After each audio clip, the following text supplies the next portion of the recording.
Hello, everybody. Hello. How are you all? Oh, press the wrong button. Woo! Let's press the right button. Yay! For pressing the right buttons. How is everybody? Hello, good evening, good welcome. I hope you're all keeping fine and well on this Saturday. It's another Infinite Monkey Tales day, and we've returned to Fiasco. Fiasco really sums all of our productions up super well, I have to say. Thank you for joining us, everybody. We're gonna have to fess up here to be somewhat unused to this game. Underprepared. This is only the Underprepared. yeah. This is we like to think that we're as much of an education channel as we are an entertainment channel. So tonight you're going to learn with us. We're testing it so other people know how to play it. That's what it is. Exactly. Yeah. We're testing how not to play it. I mean, I'd say that was a positive spin. Yeah. If ever I heard one. So once we've actually got the cards and stuff, all this kind of stuff sorted out, we'll be fine. Because playing the game ain't difficult. It's a great game to play. We played it last week. The only thing that is slightly different is that we're playing on Roll20 rather than sitting around a table. And if you were sitting around a table and you were playing either the first edition or the second edition of this game, you'd either have some dice out on the table or you'd have some cards, and you'd just go, you know what? Here, you have 2 cards. Here, you have a card. You have a card. Yeah, that's the big. We got technology involved. We're doing this at a distance. We've got the North Sea between us, and also the Hadrian's Wall as well. I mean, we've got all these things. Like, we're at a distance here. We're all over the countries that we're in. So we're COVID this time. yeah, and we do this by choice. We did this long time before it was fashionable. To stay inside. So without further ado, we're going to get on, and we're going to continue with this. Please, everybody, you're our eyes and ears. If anything doesn't look right, if anything doesn't sound right, then let us know. If the music's too loud, if people's mics are too quiet, do type in chat. We really appreciate your input at the beginning, just so that we know. And if you hear anybody randomly shouting in the background, that may or may not be Angie Pops. It might be, it might not be. Hey, Angie. Yeah. If it's about rules clarifications, it's not Ange. So, yeah. So, who have we got in chat tonight? I'm just going to scroll up to the beginning. We've got Lloyd. Lloyd, how's it going? Oh, I think you were watching a movie. Lloyd, watch your movie. Thanks for the 12-month sub on Prime. Much appreciated. Sushi Boys, how's it going? Welcome in. You're not here, right? We never saw you. That's fine. Angie Pops is there. Hagen, how's it going? We are live today, Hagen. We weren't exactly yesterday, but that's a different tale for a different day. We banned some bots. Very good. Awesome. Bong, hello Bong, how's it going? Who else have we got here? Just scanning down through chat. Night. Angie Pops. Anybody is here this evening. Sylvie. Oh, so is Sylvie in? I don't know. Sylvie, earlier, somebody was followed earlier. Yeah. Jade, how's it going? Jade, you should like this. Jade, I just realised I've got a story for you. I started, and it was only about 6 months ago that I said I was going to write it for you. I mean, I got it now. It's all written. I need to tidy it up and get it to you. So there you go. This was the one in lieu of you being in hospital. So I hope you're feeling better now. Yep. Sylvie's in. Everybody's in. So yeah, guys, welcome in. We are Infinite Monkey Tales. For those of you who don't tune in all the time, we stream usually every Friday and Saturday, and sometimes we stream a little bit more, and sometimes we stream a little bit less. But we always play games. So for those of you who haven't, please do jump into our Discord, and you will find all of the games that we currently have spaces for. And I've just heard hot news. Yes. We have a new GM stepping up for a one-shot very soon. Woo! Find out more in our Discord, because I don't have all the details currently. But that person may or may not be in chat here right now.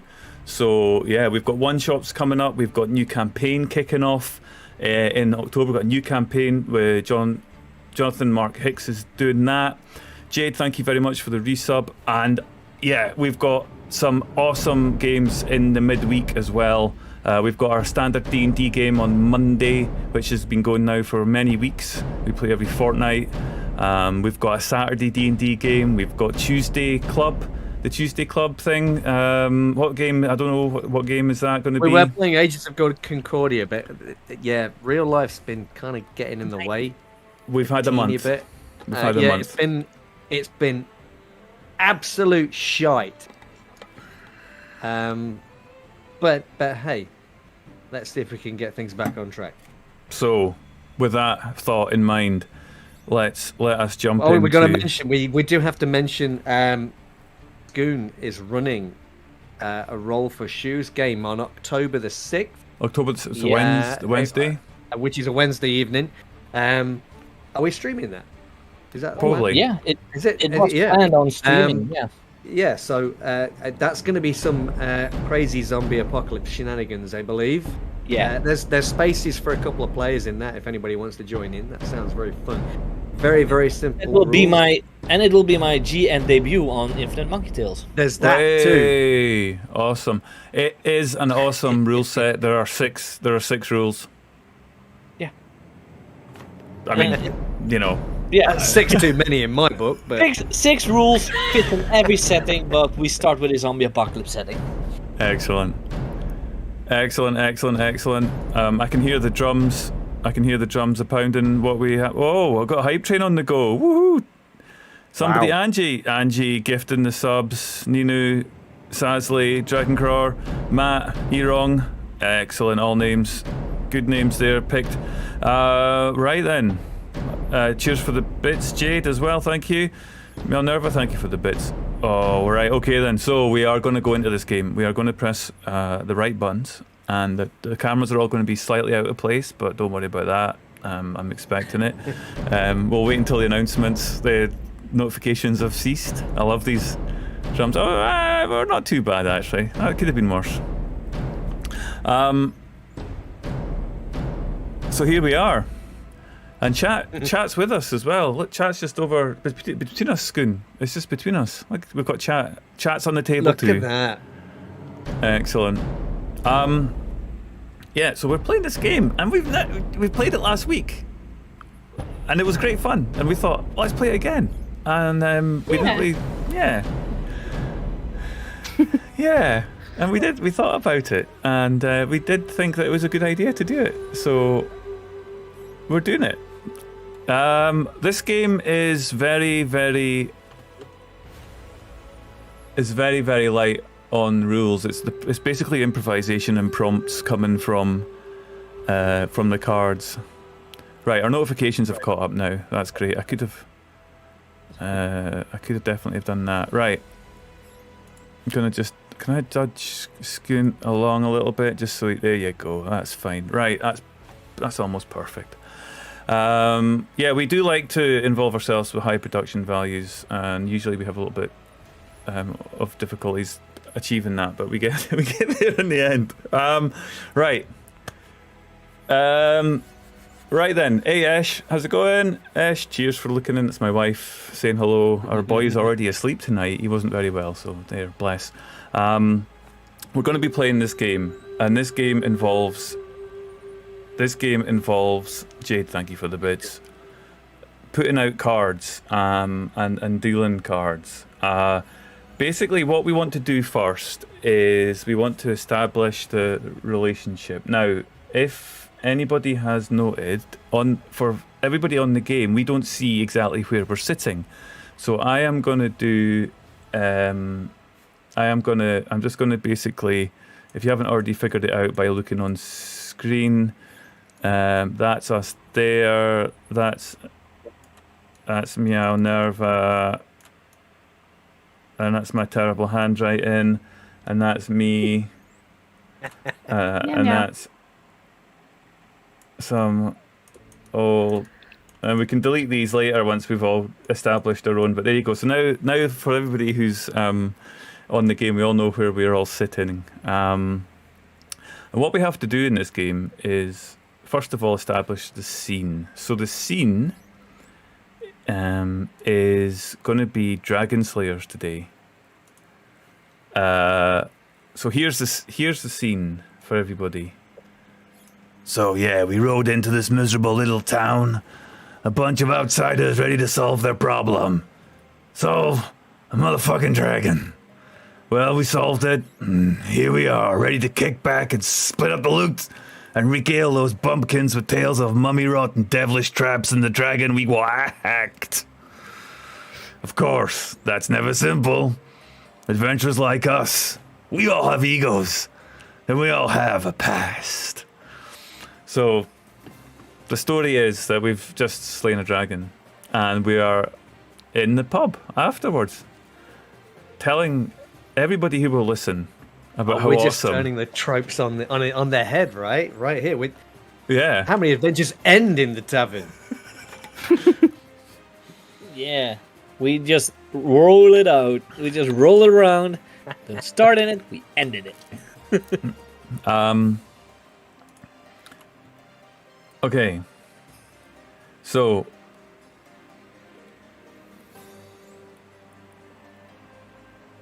This is a game where we have to figure out now how to get the cards out. So what we want to do is try and, first of all, we have to, I guess, do we have to figure our names first? Do we have to pick our names first of all, now that we've got the established thing? We could do that, couldn't we? I mean, we could. Yeah. Or do you want to wait until you've got the relationships between our characters, or how are we going to do this?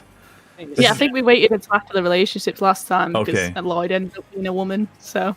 Yeah, Oh, that's yeah, right. there was Okay, Yeah. Tabletop, they did it also at the end. So Yeah. Okay. So this is a GM-less game. The only reason that there is a GM marked is because Roll20 has to have somebody, and I started the game, so that's it. But otherwise, the game rules are GM-less. So we'll be figuring this out. Okay. So now we need to figure out these cards, and we need to figure out the relationships between them. And we've got the negative, and we've got the positive, and here we've got these ones. So if I deal... Do I deal 2 cards? It says draw. If I deal 2 cards, what happens?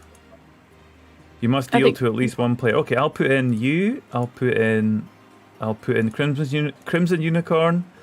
I'll put in some old pirate, and I'll put in... Why is it not letting me pick? Hang on, I'll shorten. There we go. There's Scoon there. Right. Okay, if I deal 2 cards to you guys...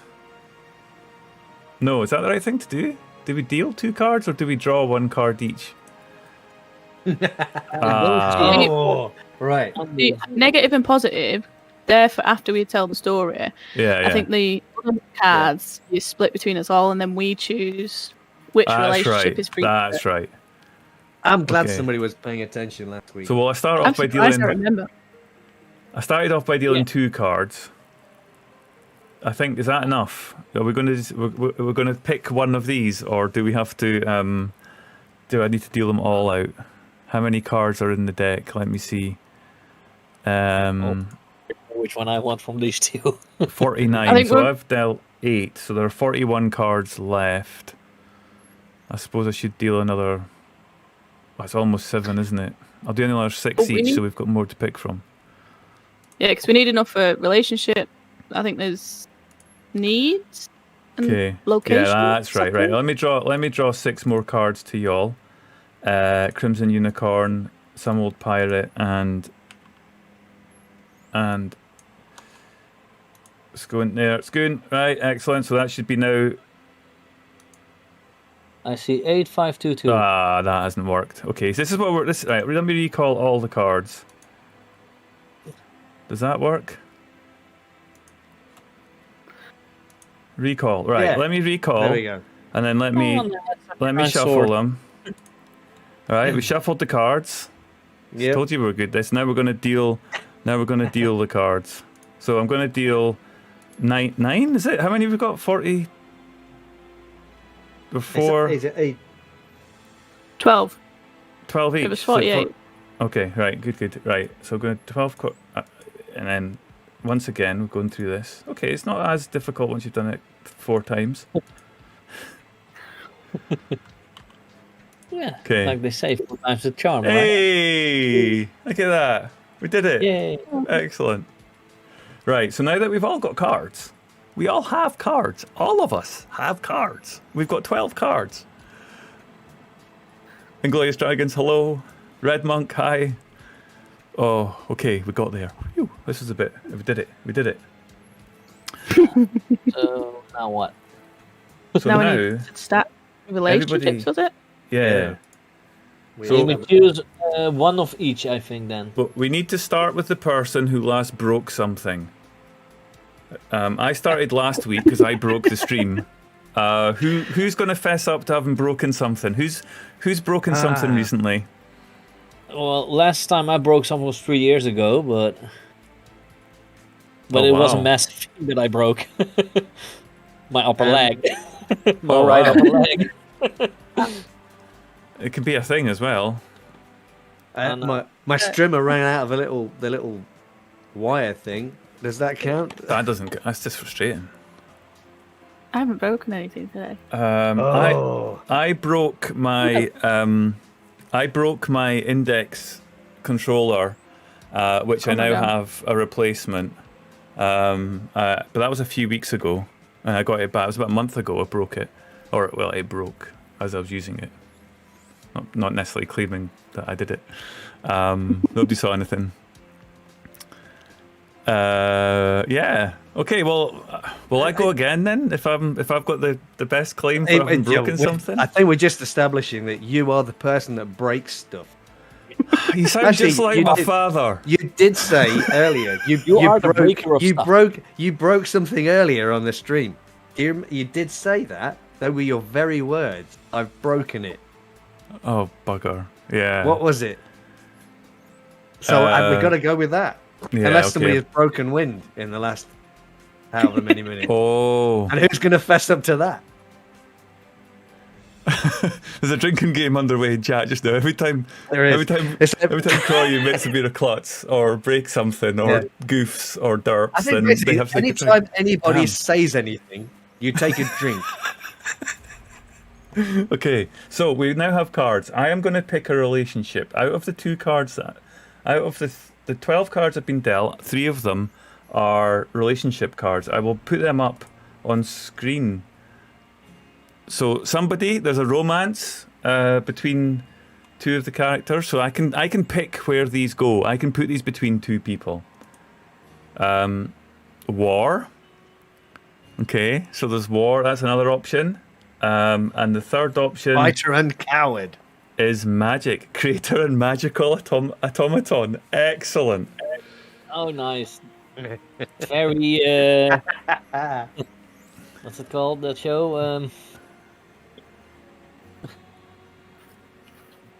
Okay. With a magical Metal automaton. Full Metal Oh. Alchemist. Okay. I am going to pick. I'm going to pick war. What is it good for, Croy? Absolutely nothing. War. I am going to pick war, and I'm going to put it between. I am going to put it between Skoon and Mjolnirva. So one of you is a fighter, and the other one is a coward, or something involving those 2 things. I guess that's kind of the relationship between you. So one of you likes fighting, and the other one doesn't like fighting. That's it, kind of, isn't it? Yeah. Right. Yeah. That's me. So, who will be the fighter?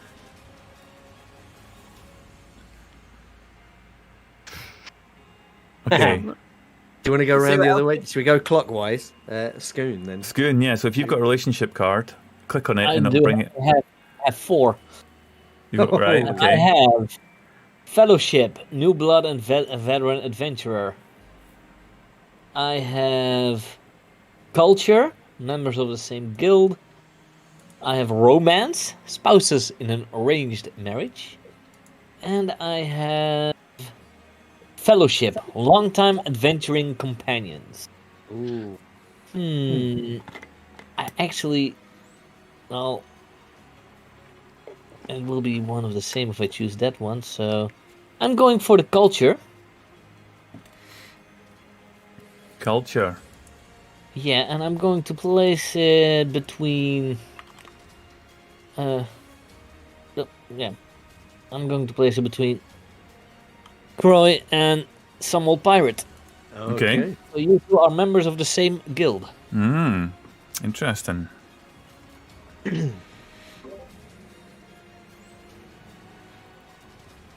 Okay. I have a few relationships. So I've got family, bound by a blood ritual, or Blood. you each have a scar the other gave you. Culture, disgruntled elves. Adventure, master and defeated foe turned into servant. Oh. An adventure, bounty hunter and bounty. Oh. So, I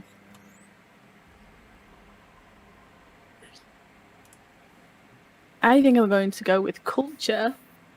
How about and I think I'm going to put it between Croy and Scoon. You're disgruntled elves. Oh, I'm an elf. Okay. Right. Well, that actually also immediately sets up what I am between us two, Minerva. I mean, that means I'm not the fighter. I'm the coward. I mean, elf. Ooh. I hope there are no elves watching. So we're in step 6. Going clockwise, continue placing relationships cards until there is one to the left and right of every player forming a chain around the table. You can pass So your turn. I've got to choose one, have I? Is it my turn? Do I have to put a relationship card now? Yeah. Yeah. Okay. And, See what you have. And we got to have one between all of us, right? So I have to fill one between me and Tony. Is that what we're saying? Yep. Yes. You have no choice. It's me and you. Okay. I mean, it has to be relationship war. You killed my father. Oh, this is going to be fun. All the others are a little bit tame, to be honest, Tony. You can't pass if none of them What we got? inspire you. Family, siblings. We could be siblings. That would make killing your father even worse. We could be orphan and caretaker. Wouldn't it? Oh God. They are very interesting. Employer and henchman. Oh. Or worshippers of the same god, which is a little. I think we're gonna. It's got to be war, don't you think? I think it has to be, right? Oh my God. So. You killed my father. Prepare to die. This is the relationship between. Oh, yeah. You have killed my father. Prepare to die. Yeah. I always six-fingered a man. We established your name too, Montego Montoya. Okay, so having done step 6, we are now moving on to step 7. Once you have a relationship established, briefly talk about the obvious broad connections. For relationships that suggest two types of people, such as manager, employer, hero, and chump. Which of one of you is which? This might change as you add additional details to the relationship, so it isn't set in stone. Who knows? Right. Okay. So, well, disgruntled elves. That's our. We're just disgruntled with our culture. I think we're unhappy elves. Is that right, Scoon? Is that what disgruntled elves? We're elves, but we're unhappy with being elves, or unhappy with our culture. Yeah, sounds kind of. Well, how about you're both being? You're not actually elves. You're being hunted down by some disgruntled elves. That could also be. It doesn't say we need to be elves. No. It just say culture disgruntled elves. But the relationship between us is, yeah, it's our connection, isn't it? It's what connects us. Yeah. So disgruntled elves. Yeah, you've upset some elves in the past, but the two of you. Maybe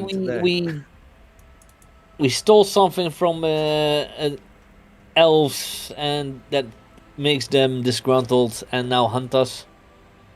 Or, yeah, you just want to be elves who are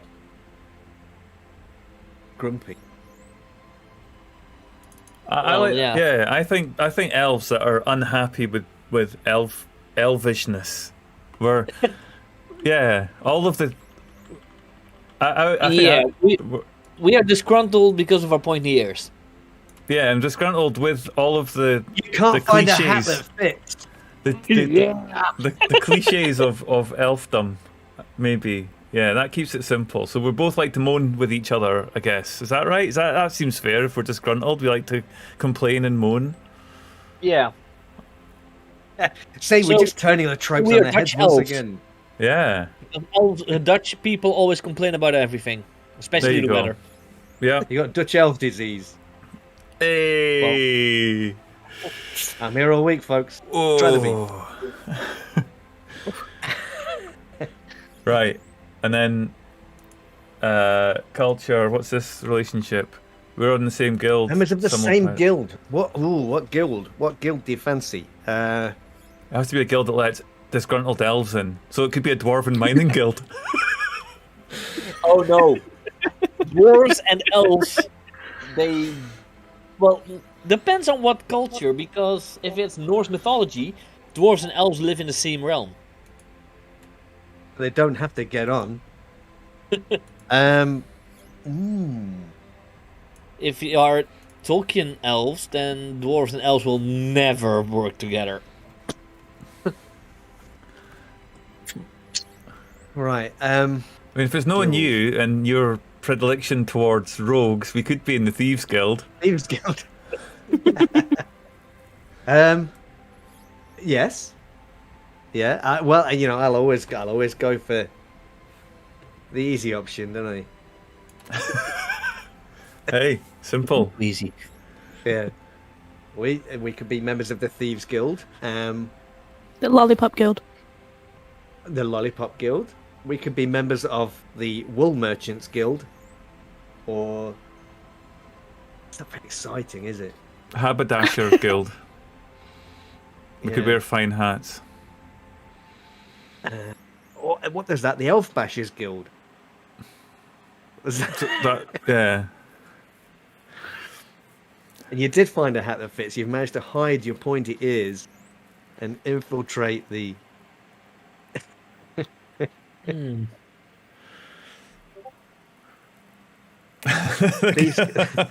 Guild of Funny Walks. Guild of Funny Walks. Yeah, and I like the idea of having best parties. Want some old pirate? Are we going Thieves Guild?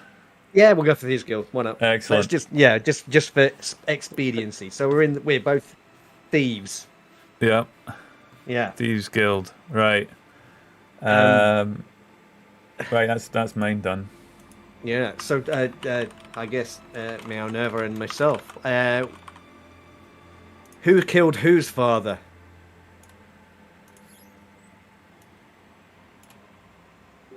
Do you have a preference? I mean, I know you have a predilection for murder. Well, it probably would be. Not EI. But yeah. I mean, if I'm the fighter with Spoon, then I would probably kill your father. If I'm the coward, then probably not. I'll be the coward. Brilliant. So I killed your father. So you killed my father. Prepare to die. Oh God. Yeah. Okay. and yes, we've already established the coward and the fighter role as well. Yeah. It's a twofer. Yeah. I wouldn't mind being the coward. Maybe that's why I, instead of try to join the culture part of the elves, I just ran. Yeah. And that makes me a bit disgruntled. I don't feel like I belong anywhere. What did And they say, maybe Maverick? you, He who runs away lives to run away another day. Croy just joined me in running from the elves we were part of. Yeah, he doesn't Okay. know that you're running because you're a coward. No.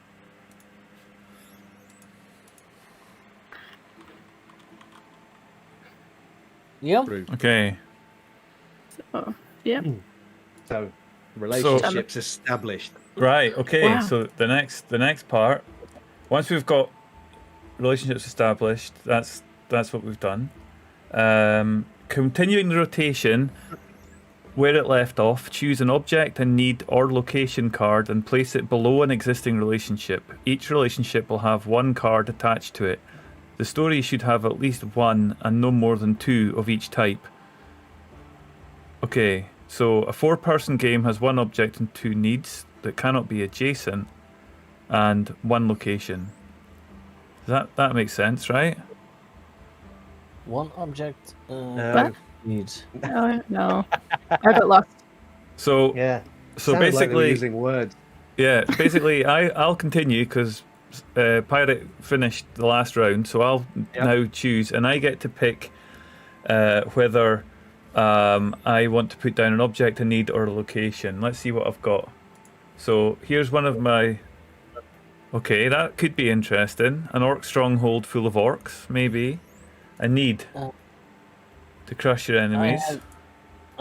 To amass a horde. To rule forever. To fly. That could be good fun. To rule an army of undead.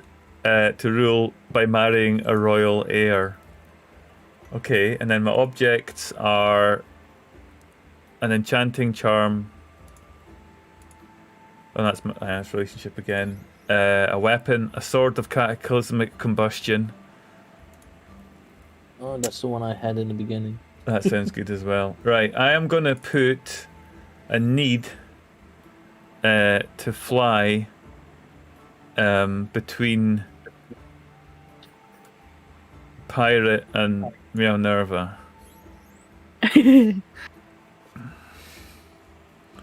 Okay, so now it's Schoon. Well, I do have a very fitting magic item for my character, actually. Because I have a crown of fearlessness. That's not fitting. You want It's boots an are running object away. that I want. That's what you need. No, I have. I think I'm going for a location. It was now a location or a need, right? Yeah. Yeah. Or an well, object. Was it need? Was it object as well? Need location object. Yeah, you can't put another need between. Oh, Myself yeah. and Yeah. No, that's definitely. Well, I have then a location. That's this one, on the outskirts. Why am I not able to enhance the view of my? If you press Z on the or Shift Z. Magic gate to the dungeon. Cool. So we're in a pub, in a magic gate to the dungeon. Well, no, it's on the or that's going to feature somewhere in there. It's going to feature in the story, right? And do I need to place it between people or just? No, I think that's. Oh, hang on. I think it is. You may. Object. You may have. And place it. Oh yeah, you do. You have to place it below a relationship. Oh, that's even better. Excellent. Yeah, place it below a relationship. So whatever the relationship is, it has something to do with this location. That's cool. I think it would be fitting. Place it there. Oh, nice. Okay. I think that's a very fitting location. Okay. So it's an object or another need. 'Cause I'm guessing we can only have one location. Yeah. Yeah. And I already took that. Right.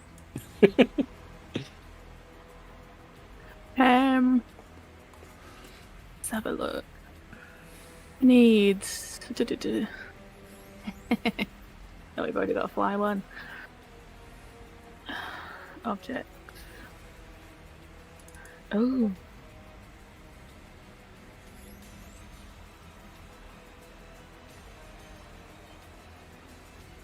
I'm going to put an object down between Scoon and Croy.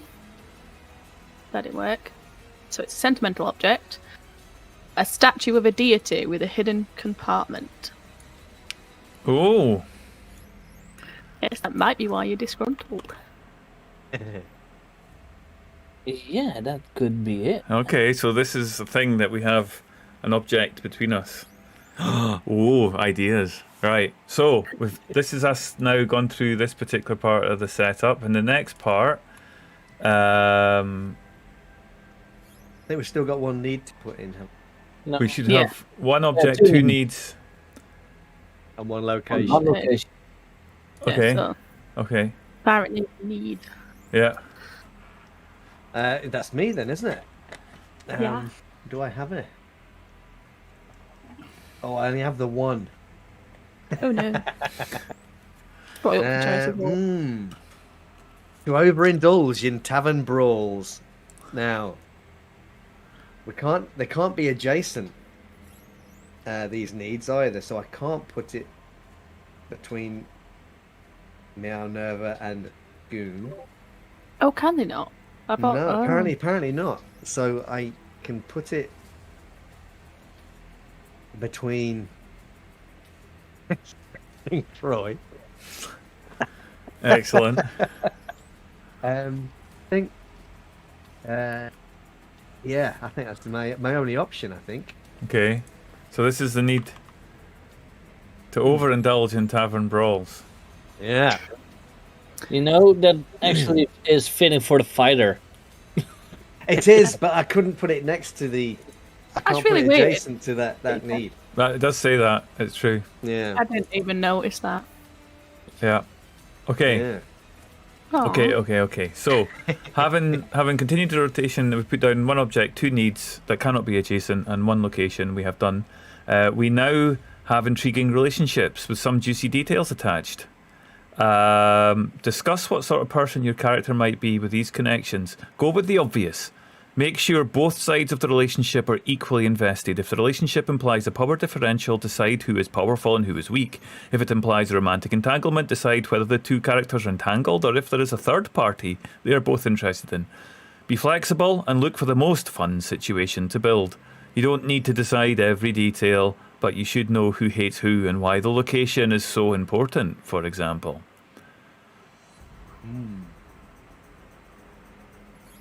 Right.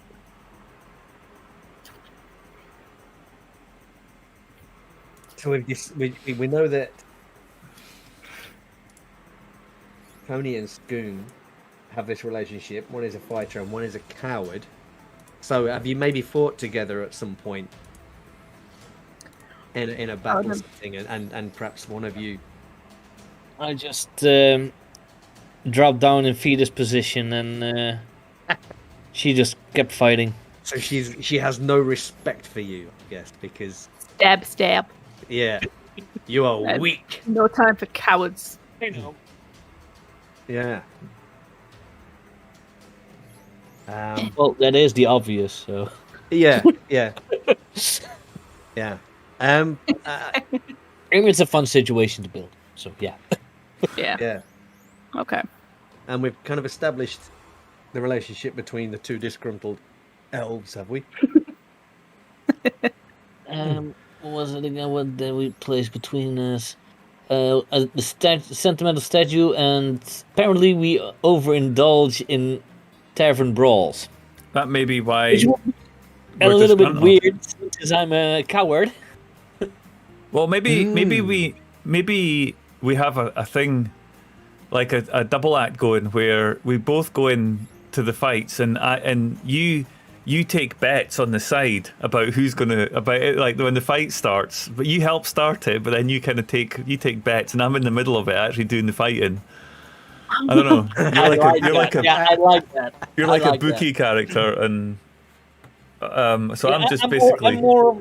I'm more of the brains, and you are the brawn. Yeah, And right. that's, There you go. Yeah. So you kind of set things up, and or maybe you pick. I don't know if you're picking whatever, but that sounds cool because you're a coward. You don't like to fight, but you're still heavily invested in brawling. So And if you look at every TV show, movie, or anything, the cowards are most likely the ones that are going for the money and trying to get something out of it. Yeah, whereas my character is just quite happy smacking people in the face. Yeah. I like that. Yeah. And that doesn't play in at all to Hagen's terrible stereotypes on a cultural basis, so I'll be offended later. Okay.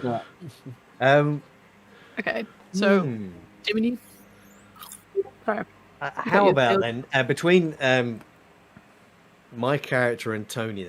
So Tony has killed my character's father, and I'm going to assume then right now that Tony's character doesn't know that. No. And so I've kind of shown up in this tavern, and I'm now looking for an opportunity to exact revenge on Tony's character. And then once I've spent my entire life tracking Tony down, and I intend to destroy Tony's character, and then I shall settle down. I shall fly back home. Yeah, well, all that. My last quest is to enact revenge. I see it too. On Tony's character. This could have been. I'm assuming like this whole dragon thing is we've all defeated this dragon together, so we become friends. Defeated this dragon, gained friendship and trust. And it turns out, obviously, you did it on purpose to stab me in the back because I killed your father, but I don't know. Yeah. Okay. There you go. Yeah. Wow.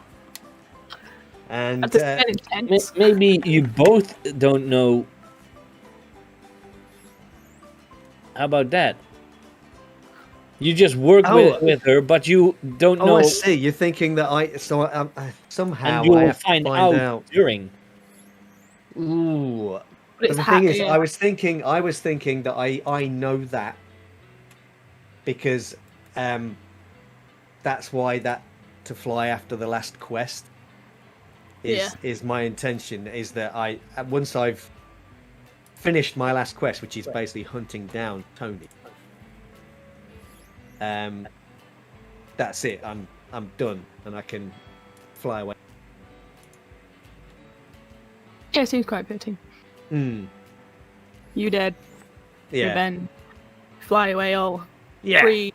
Whatever. Yeah. Like a bird. Let's be metaphorical about this whole thing. Yeah. And as for our members of the Thieves Guild, then, Croy.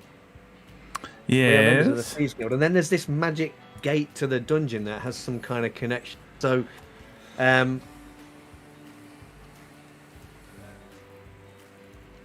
we've established you're pretty handy, right? Your character's pretty handy.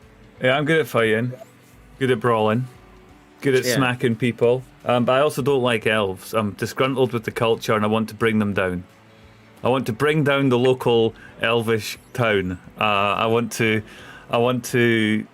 cause them distress and make them pay for something that they've done. I don't know what yet. We'll figure it out.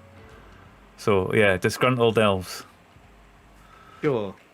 So we know each other from the Thieves Guild. Yeah. What's the connection with the magical gate to the dungeon? Well, that's the secret of the Thieves Guild's power, because they can go in there whenever they want and get the money and the things that they need. But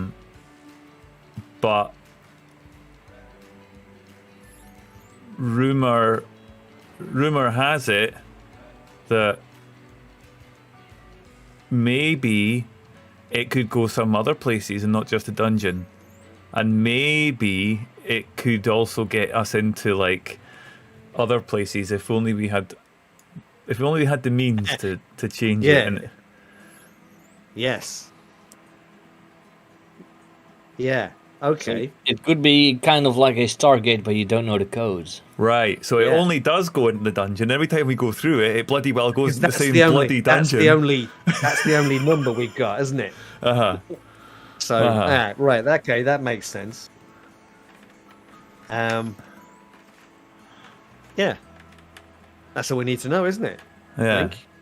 I don't think we have to go too deep with that one. Okay. Okay, portal may be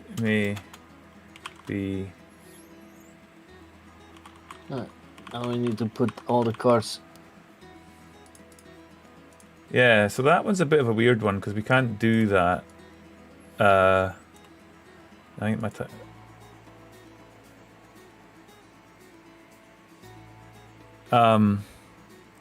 I think what we need to do is just look at the sheet that's available. Excuse me. Well, there are numbers in the corners. I don't know if that has something to do with it. Oh yeah, hang on. That DS PS12. I think that's Dungeon Slayers, isn't it? The card, but maybe let's have a look at the names. If we have a look at the Dragon Slayer names, I Yes. do like one, but that would be more fitting if I would be a gnome. Hawadalkinka Pakutenga. you're a disgruntled elf. I mean, who's to say who your parents are? You might have been adopted.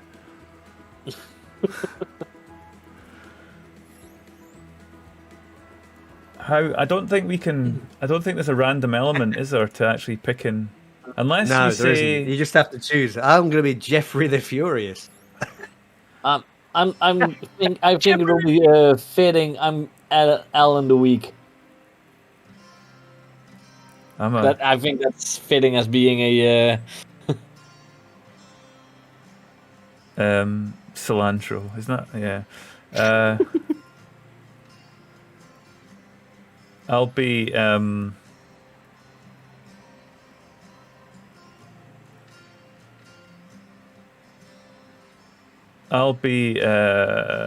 I'll be Alan. Just Alan. Alan the Deadly. Oh, Okay. you're taking Alan. Okay. Alan. Alan door the week. Are you going to be Alan the Week? Oh. Alan door. Alan do it. Around, That'd be funny. Oh Alan no, we Door haven't got to sounds use more the elfish. roll our R's, have we? Sorry? We've got to roll our R's with that one. Arrandur. Alan door. What? Yeah, I'm just known as That's no Alan. fair. Croy has the advantage there, being Scottish, with the rolling of the R's. I'll have no idea not be what rolling we my do. R's anytime soon. I'm sitting down comfortably, thank you.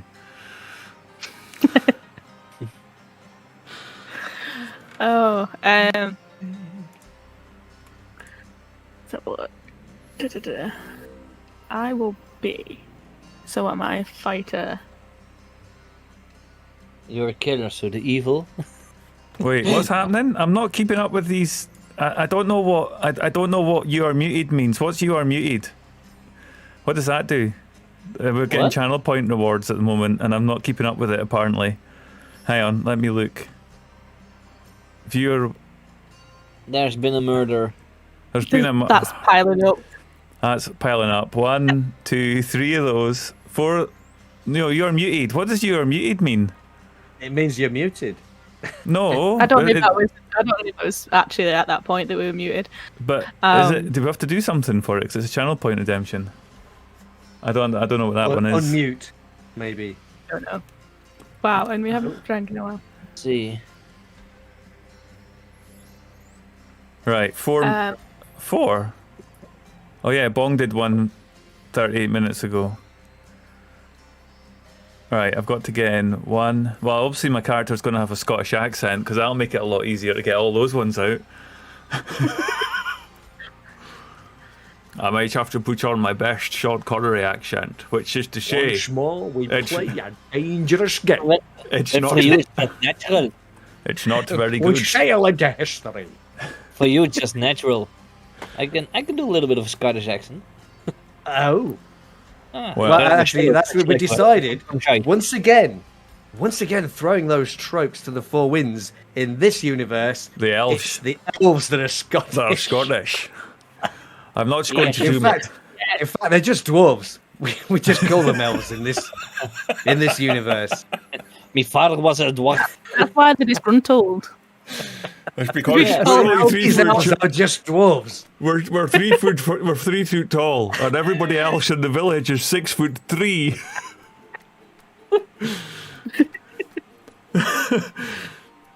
But Oh god. we weigh at least double what they do, so it's terrible. Oh my god, you can't see it. I'm going to be Firewind the Red. It brings fear into people's hearts. Yeah. Firewind the Red. Yes. I was trying to find something as close to Crimson Unicorn, but I don't think that's going to work, so we're going with Firewind the Red. Red will Red do. is crimson. Yeah. Red is blood. There's That's a nothing really that is same with. It's the color of your unicorn. enemy. Yes. And the color of my costume, so you don't see me bleed. Yes. Put in Okay. a little Deadpool. So Are these what happened? are these elves red-haired as well? You know, like Well, we've got beards too. It's not Only very nice. one red-headed elf in Lord of the Rings. Only one. Okay. Oh. But we've established these elves are actually dwarves. Okay. So, I'd like to introduce to you Alan the Deadly. I am an elf, but... Well, there's a lot of things I don't like about the Elven Kingdom in this part of the land. Firstly, I'm quite short. Secondly, I'm ginger. And thirdly, I'm a member of the Thieves Guild, and not a lot of people like stealing things. I do.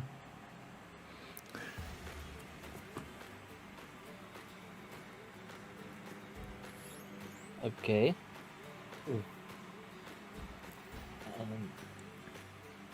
My turn or what? Yeah. Yeah.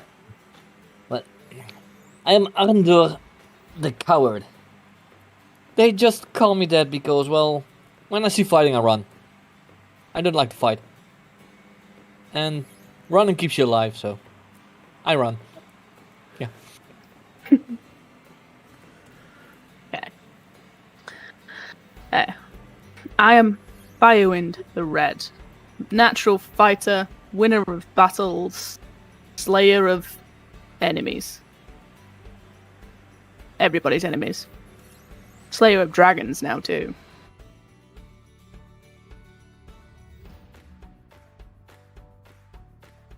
I am Jeffrey the Furious. I'm quite angry because one of our party has actually killed my father, and I wish to exact my revenge upon them. You male or female? Firewind. What are your pronouns? Woman. That makes Okay. it even worse that I can kill people, and I'm some woman just like killing, Oh, slaughtering. I'm absolutely livid about that then. Yeah, so I am going to destroy this Firewind the Red, That's the weak. apparently a formidable fighter, so I shall have to find some other way to rid this land of this scourge.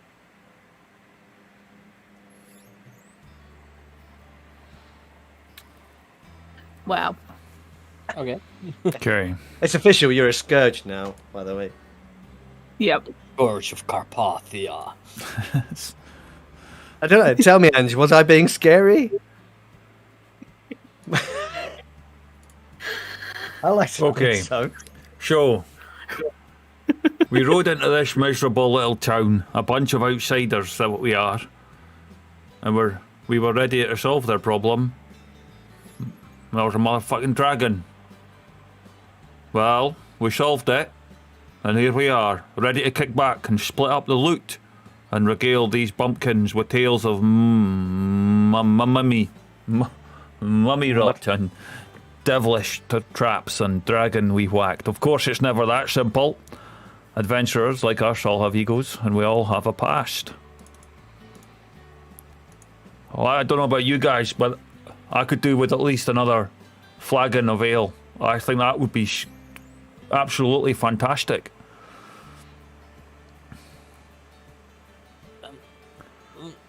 Just some apple juice for me, please.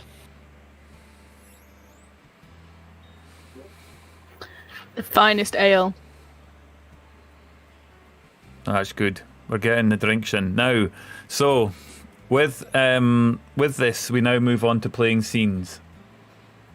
Yeah. We'll have 2 spotlight scenes if we've got time. Depends. Last time we just played 1. We're going to establish so you choose to either establish. Oh, hang on, bring that down for chat to see. Hopefully you can read that at home.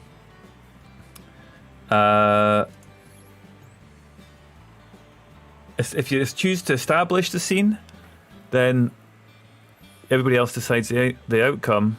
But if you set the scene, then you decide the outcome. So, what do your characters want?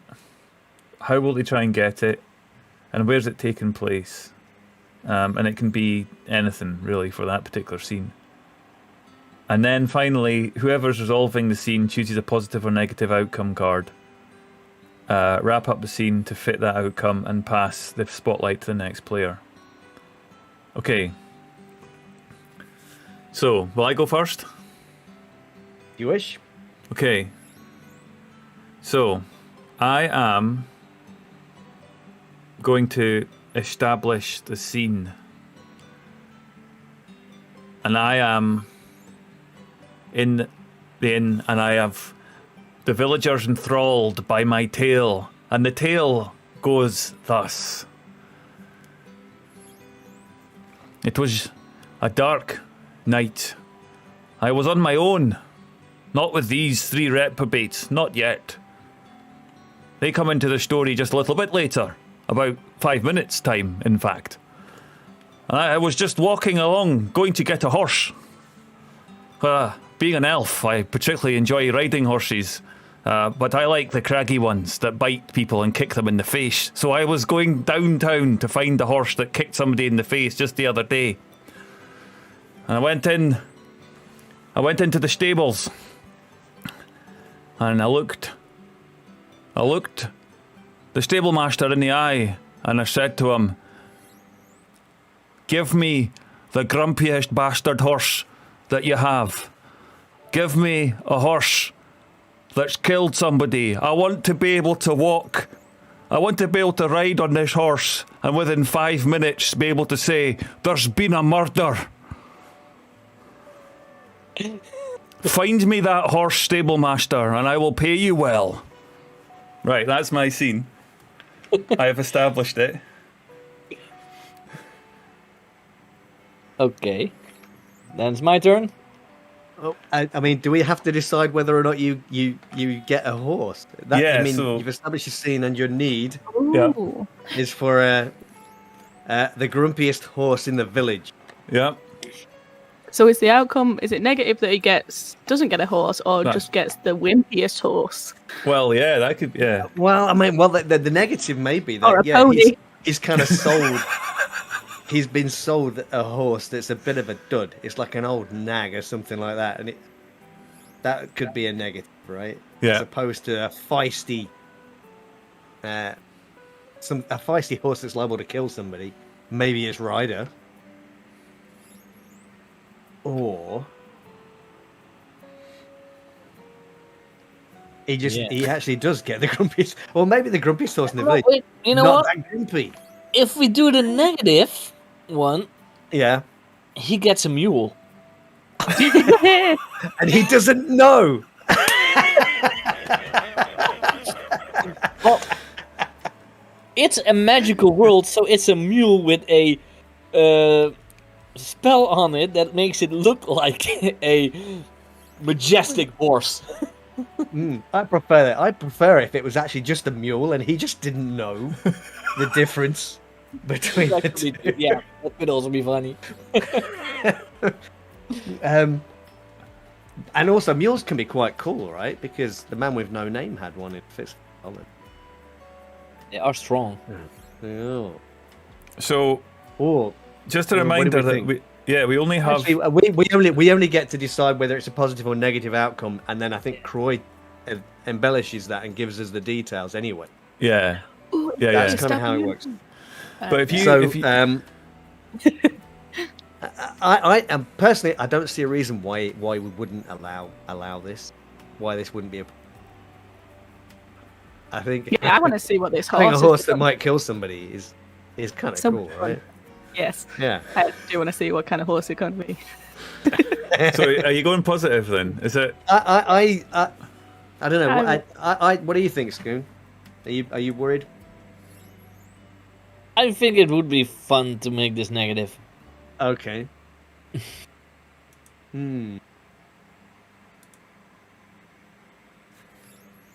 Okay. I'm gonna go positive. I'll go positive with that. Yeah, I want to go positive. I want to see the story about the stabby horse. I mean, killer horse. Yeah. I have in my head a Horse unicorn with that a stabs flick knife. people. That's all I see now. Right now. I think about unicorns too much. I apologise. So, do you get a positive? I don't know. How do you get them? No, you need to give them, I believe. Yeah.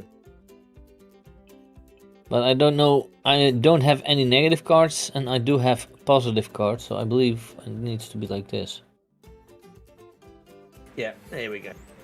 That'll do it. Yeah, but Okay. then I now don't have any more cards. I don't know if we get more positive and negative cards because it did say. Yeah, we should be able to draw them when we need to give them to a player. Yeah. Because it this yeah, we need to have 8 positive cards and 8 negative cards. Yeah.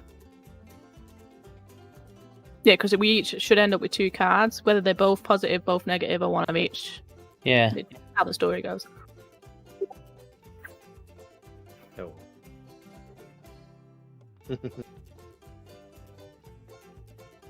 Okay.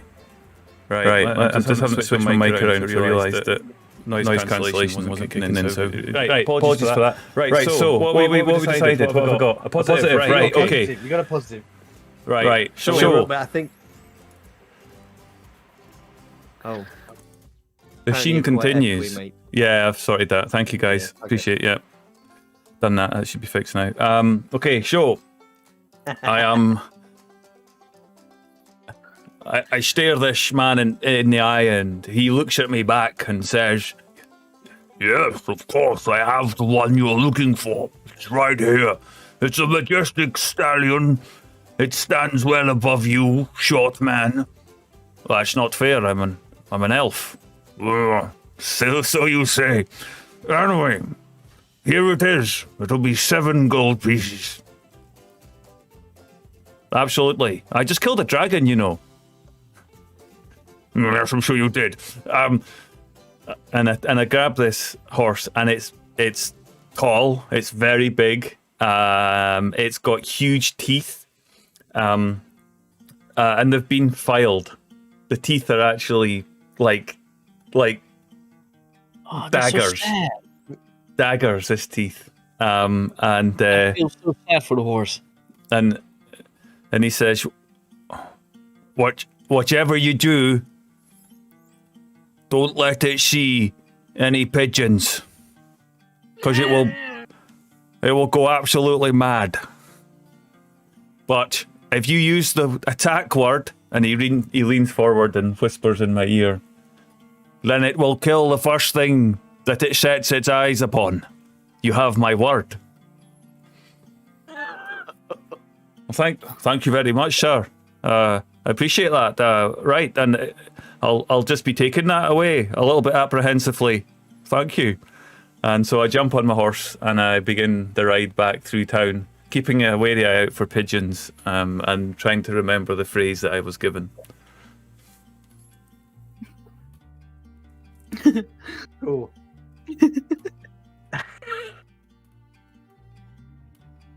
Okay.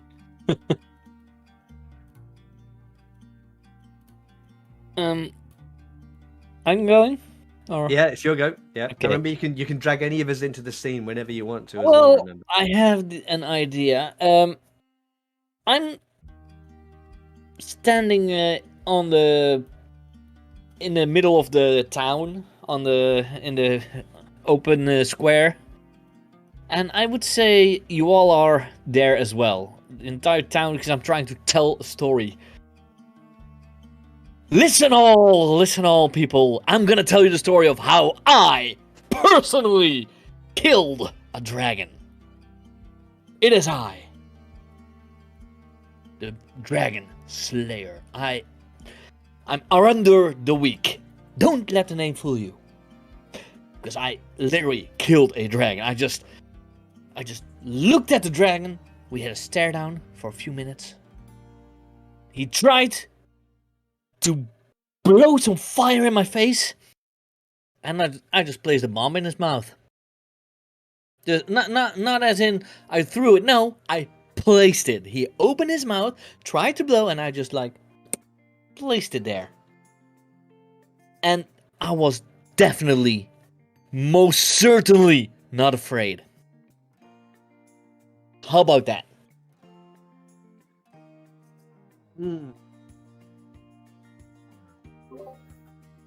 Are we establishing this character here? Right? Yeah, so I think if we're all here, I think the positive and negative, or well, at least the negative, would be that we correct his story to say that he's a coward. The positive would be that we're just doing our own thing, I'm guessing. Or embellishing my story and make it even bigger. Yeah. I That's mean, how you'd want this story say, to be negative. yeah. Cool. Positive or negative? See, my character would say negative. You would say negative. Because I have history with him, knowing that he's a coward. Oh, so I would go negative. Yeah. Okay. And I have history with you, so I'm gonna go positive. And and Alan is just there. Arinder and I are in we've got a wheeze going together, so I know that I back him up when he says stuff. So I am going to lend credence to this story. Right. So you think he's going to get a positive outcome? Yeah. Tony wants a negative outcome.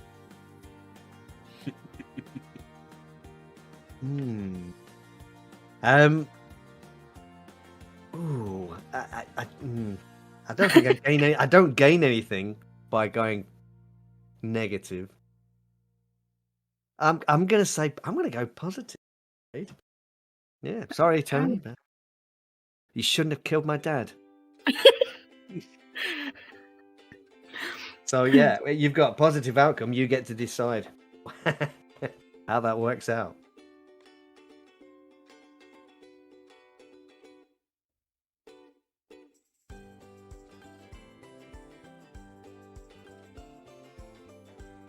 We need to give you a positive card. Can anybody get a positive card out of the deck? I don't have a positive card in my deck anymore. Let me just see about. No more cards. It says. It says it's run out of cards. Right. Who had all the so only negatives then? I'm afraid, people. Hang on. How does it? Can I just copy it? Yes, apparently. There we go. Okay. Nope. Okay, how are we going to give this a positive twist? Well, you guys could also just say something to make it positive, the ones who made it positive.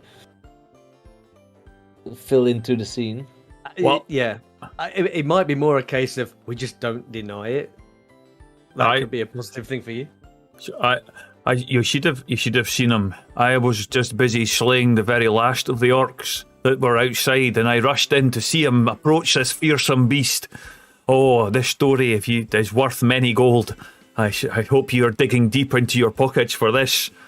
As I watched him fearlessly walk in to the dragon and talk at it into opening its mouth. Well, you should have seen what happened when he started running away from it. It was a magnificent victory. An absolutely splendiferous victory for Arundel. I think the bit where you say when he started running away from it, that's when we all go,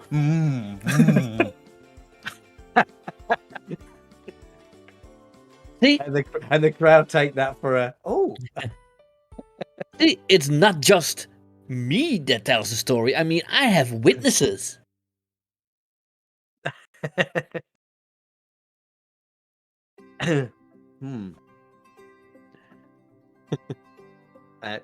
Are we going over to Tony then? Yeah. Okay.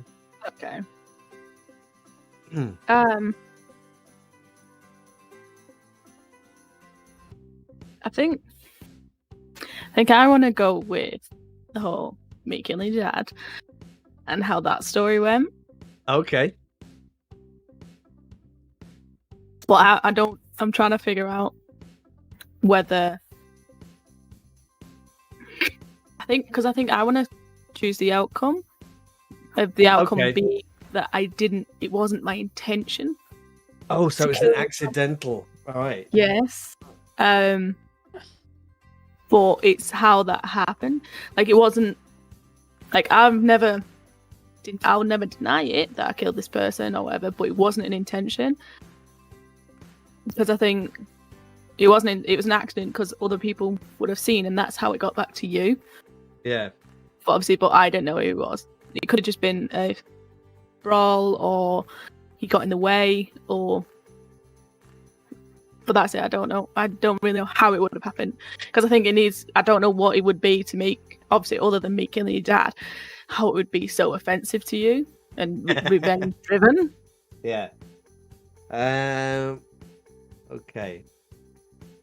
So yeah, if we're thinking, I'm trying to think how the positive and negative work in that. Yeah.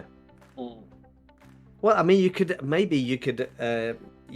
have a scene then where you were trying to tell somebody that it wasn't intentional, that it was an accident. Yeah. Maybe. So you would have a scene where you're basically telling somebody in a bar somewhere that you were hired by the innkeeper. Go and kill some rats in the basement. Oh yeah, because I'm guessing, like, if it's your father, he might have also been in the Thieves Guild. Yeah, maybe. So it might have been. Oh, and he was trying to rob the place. He was trying to rob the place, and so he'd snuck into the cellar, and he was trying to steal something out of the cellar, and you went down to slay the rats, the innkeeper. Yeah, because I was just a young fighter then. Yeah. I was trying to. Mission is always kill rats in the basement. Hey, you better make your money come out at the beginning. You know what I mean? Yeah. You need to buy that better sword. She was only level 1 at the time. That's how I leveled up. Next one, kill the person. Yeah. I was like, one already killed a lich and the dragon. Right. So I guess the positive negative would be whether that somebody would believe you.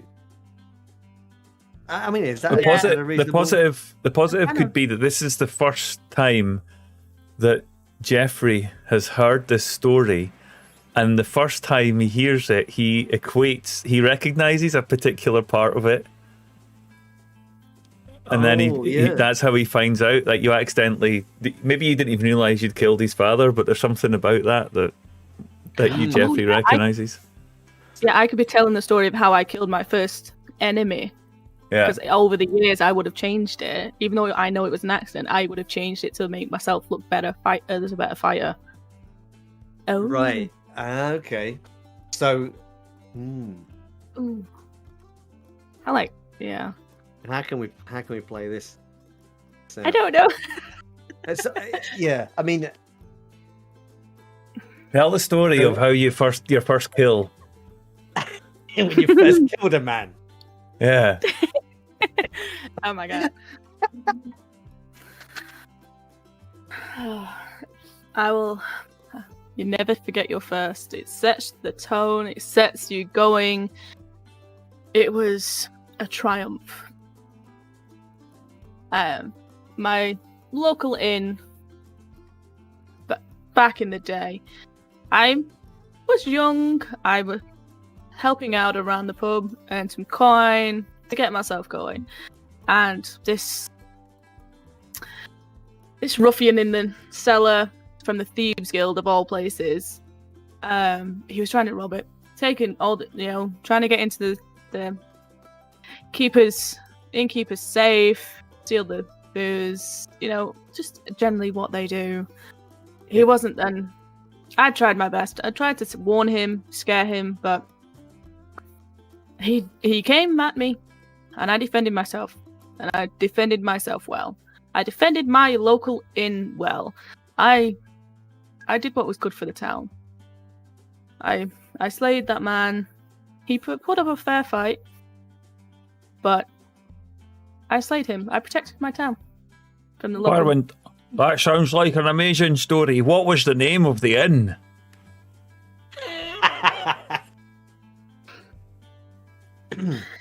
I think it might have been the Crimson Unicorn.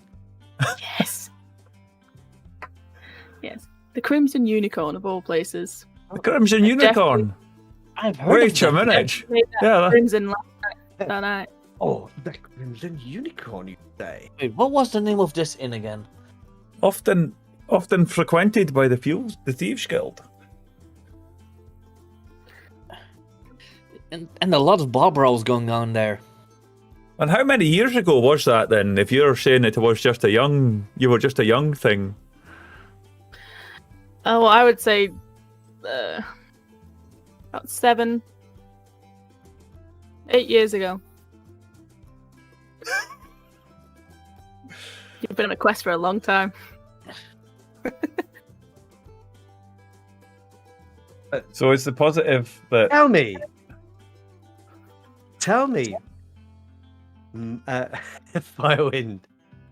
Firewind the Red. Yes. Do you know the name of this man that you killed so gallantly? No, I never caught his name.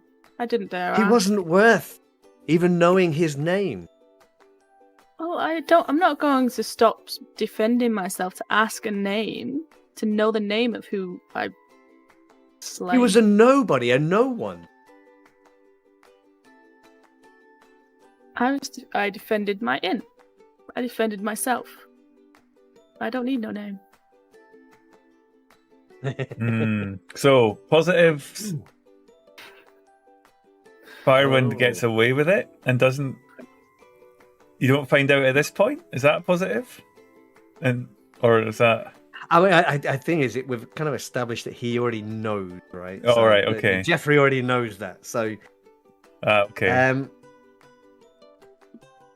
So Firewind does Firewind would know? be that he believes that it was self-defense. yeah, how about then the positive could be that Firewind would realise that Jeffrey Knows. the son, and so she would then be aware that this person. That Yeah, is- with the questions that you're asking. yeah. Right. That could be a positive, and the Yeah, negative could because be that you have no idea. Yeah. Maybe. Oh, yeah, Would that negative. be- I'm like, yeah, I killed someone. Yeah.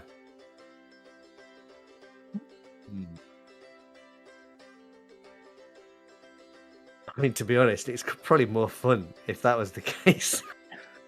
To have a positive, wouldn't it? Well, Yeah, I I think figure it that- out So now. so that you know that I know that you know that I know. Yeah. The realization dawns. I like that idea. Oh yeah, the positive would then be that you're aware that this guy that you've been hanging around with may actually Want to kill me. intend to do you harm. Okay. And the negative. And the negative would be that you have I'm no idea. oblivious. You're going to stab me in the It back. would be I'm not a gonna know why. dagger straight in your face. Yeah. A negative would be that you don't realize, and I like that negative, that a fight almost starts. Like Jeffrey gets furious and he But takes that's a dagger. completely against his character. It's not like he's called Jeffrey the Furious or anything. I know. Yeah, right? I like the negative there. I like that negative. I think that's good. That Jeffrey can't hang on anymore. He finally wants he wants to have it out. He wants that revenge. And Arendelle will definitely join the fight while stepping backwards slowly. Yeah, and Alan would definitely be involved in that. Oh, Yeah. So we're going positive or negative? I want to see a negative. I want to see We also Jeffrey want to see have. the negative. Yeah, let's. There you go, negative. I'm torn. I'm conflicted. You're also outvoted. I'm also outvoted, so it makes no difference. But what was your thoughts? Yeah. So I think. I mean, we've not established that Jeffrey is particularly good at fighting. I mean, I did say when I introduced him that he's not physically he's no match. Yeah. For Firewind, so he's not gonna start out and out fight. That makes it even funner. But yeah, exactly, yeah. Yeah, you can't contain your anger no longer. Yeah, and he turns around. I mean, really, it's up to you, Tony, how this plays out, right? Because That's true. That's true. On the positive. So, yeah, no, I do like that idea, but I think to make it even more of a negative, because I'm so oblivious to who you are, you actually probably potentially stab me and cause serious damage. Right. Because I have no idea. I'm just telling this story. You're asking questions. I'm really getting into it. Oh yeah, I did that. I'm so proud. I'm a good fighter. I'm Firewind the Red. I protected my town, and you get so annoyed and furious that essentially you just jump at me and attack me. But I take serious. You do serious damage. Whoa, what's going on? Well, right. You don't even see a resemblance because you didn't even took the time to ask the name. So you wouldn't even take the time to see how he looks. Okay. So he's going right. So Jeffrey is going to get furious. Yeah. And my pride just. Right. Okay. So we've established that bit. So can we then move on to Jeffrey's scene? Yeah. Yeah, because that's. Yeah, because that's where we go. Yeah. Right. So what you're saying? The outcome is that you. So what's the outcome of your story, Minerva? Jeffrey gets furious. I'm too proud and enjoying myself that I don't see it, and he gets to jump on me. Serious damage. I'm guessing I probably get he's Thieves Guild. You've got daggers, so I'll probably get stabbed with a dagger. That's what I'm going. Serious damage. Not quite dead yet, but I'll get damaged. Right. Yeah. Yeah. Then I'm so confused. All right. Cool. Are we happy with that? Yeah, that's cool. Right. So I think what I'd like to do then is we're going to go back. We're going to go back a bit of time now, and Jeffrey, Arendelle, and Alan. We're going to go back to kind of not long after we've all met, and Jeffrey is explaining to Arendelle and Alan how he knows that this I'm perhaps you have heard of Firewind the Red, truly a gifted warrior. Also the keeper of the code, the key to the gate, the magical gate for the Thieves Guild that could lead us anywhere. We could use it to rob anyone at any time, but we need to get the code. And you're saying that this person has it? They do. They told me themselves. And this would the bonus, the icing, the cherry on the cake is that this Firewind the Red also killed one of our own. Well, we must do everything that we can to protect our guild. Exactly. And perhaps, at some point in the future, we will look down upon the body of this Firewind the Red, and I'll be able to say that there's been a murder. Indeed you shall. Apparently they carry the key upon their person. So Well, we will need to search the body carefully once we have killed her. We must gain their confidence. Yes. Inveigle our way into their inner circle. I think what Jeffrey's trying to do here, he's trying to recruit a couple of allies to help him, because he knows he can't take down Firewind the Red by him. He's got no chance whatsoever. And also, at this point, we're probably trying to find where Firewind the Red is. And so he's trying to get assistance. So that's what he's after. I guess that we have to decide whether we have a positive or negative outcome here. And whether that negative would be maybe you don't believe him. Or maybe you actually know. Okay, yeah, well that's a good idea. I'll think about it. Well, we're going positive or negative with this, I suppose. So what is saying? Positive, they join you and like go for your cause. Well, how you feel? I mean, like, there's a number of different options, isn't there? I think, the positive, like the most likely outcome, then, if it was positive, is that they buy into what Jeffrey is telling them and agree to go along and help take out Firewind the Red. With and the negative, there's a couple of different options. There's a couple of different options. They might. The other option could be that they actually know who Jeffrey's dad is and thought he was a bit of an arsehole. And kind of agree to go along, but in actual fact intend to stab Jeffrey in the back and take the key for themselves. Ooh. Cupcake. Yeah. Oh yeah. So that's. Oh, I don't know. So it's whether they join in your plan to backstab me, or they join in the plan to end up backstabbing you. Yeah.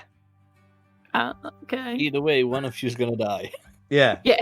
Pretty much. That's the way this is going to play out. Well, me and Joffrey don't really have a relationship. No, we don't. We have no connection whatsoever. At this point, yeah. Other than Alan. Yeah. Alan is a member of the Thieves Guild, and therefore honor among thieves. He will join if it's positive. Yeah, he's going to vote positive because Okay. I'm going to say positive because I think it would be. Yeah, I think he would be quite happy to do that. So my positive there. I'm not negative. Just point out there. Why? Why would you do that? I've already been stabbed. Okay. Well, I do have a relationship in a way with Firewind. As in, we were in a fight together, But she has no respect for you, man. No. Oh Yeah. no. No respect for me. No respect for But then power. again, I might be able to. When I say a negative outcome for you, I would earn. Oh, respect. that is a good point. that I would back Firewind so to earn her respect back. That's a good point. So I think I'm going negative for you. Oh, Jeffrey, poor Jeffrey. Interesting. Yeah. I mean, I guess we could say, if it was negative, you could say that if Alan wanted to go ahead, he has every intention of going ahead and honor among thieves and all that kind of stuff. But Arundel may have a different idea. Yeah, exactly. So I'm gonna say that's kind of what happens then. So Alan, he goes ahead. You've already agreed. You think sure, yeah. But Arundel, on the other hand, he's gonna stab Jeffrey in the back the first chance he gets. Well, not the first chance he gets, because that would end it pretty quick, wouldn't it? Yeah, an obvious chance. chance. Situation right? wouldn't be happening. And Arundel wouldn't stab in the back because he's too afraid to do that. Oh, he always stabs in the front because it's less dangerous. No, he just runs away. Throw it from afar. So I okay. So I got the negative. Okay, This is so my you card over here. yeah, so you're pulling. Are you taking a negative out of your? You take a negative out of your pack I will Yeah. take a negative out of my. and give yourself a negative, I guess. Do I? I don't. So we should each have. 2. Yeah, I've just put a negative on mine. That's cool. Okay. I think we do have too much positives now, because in total we should have 8 It's of okay. each. Yeah, I think what I can do is I can remove the one that I copied over to you, Scone, and if you take one out of your pack and put it down on your one, and then I can remove There you go. wherever that one came from, and I can put that one down on my So- one. I think. Oh, we're not supposed to see that. There we go. I think that's how. I mean, we're not entirely sure how this all works, but I think that's how it works. So we've Somehow I dealt. still have We've gone through 4 cards, right? We've each got 1 card from our own Yeah. positive or So negative, we're right? still in Act I 1, still but have 2 do you want to? People are calling for a Negative. break. Do you want to take a break before we do finish Act 1, or do you want to go straight to Act 2 and miss out the rest? I think we should probably go. Yeah, we should probably go to Act 2. I think when we come back, shouldn't we? All right. Because otherwise we might be here for. would be Yeah. more Yeah. logical. Yeah. So in Act 2, after the break, we're gonna tell a bit more of our stories, and then after that, let me just quickly refresh ourselves. I think, yeah, we do this. We've done the scene outcomes, and then at the end of it, oh right, we're supposed to do a tilt Oh, before we break. Okay. Oh, I don't know quite how this is going to work. No, we don't. Maybe really maybe have we just have to wait till. Yeah, maybe we just have to do one scene in time that we've got. Okay, so we won't do the tilt yet.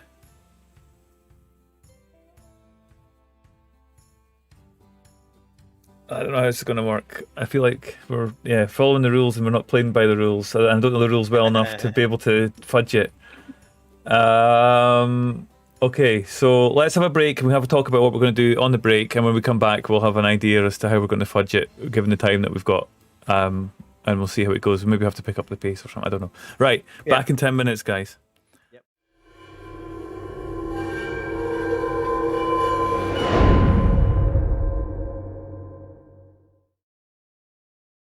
Right.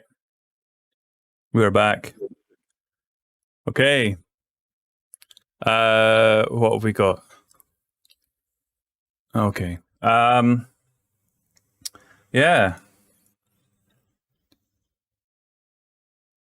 So we are in the middle of this, and we're about to do a quick fire round to give us all 2 cards on the session. We're going to do a couple of quick fire rounds, and then we're going to give each other. That means we'll have 2 cards, a positive and a negative card. And from that, we'll then quickly do the tilt, which gives us a couple of other sets of cards to direct what's going to happen in the next scene. So, too late for tea. Go for it. So, what we're going to do very quickly, I'm going to do a very quick scene, and it's a scene where Arendur and I are at our elven enclave, and we're having an argument with the elders of the tribe of the enclave.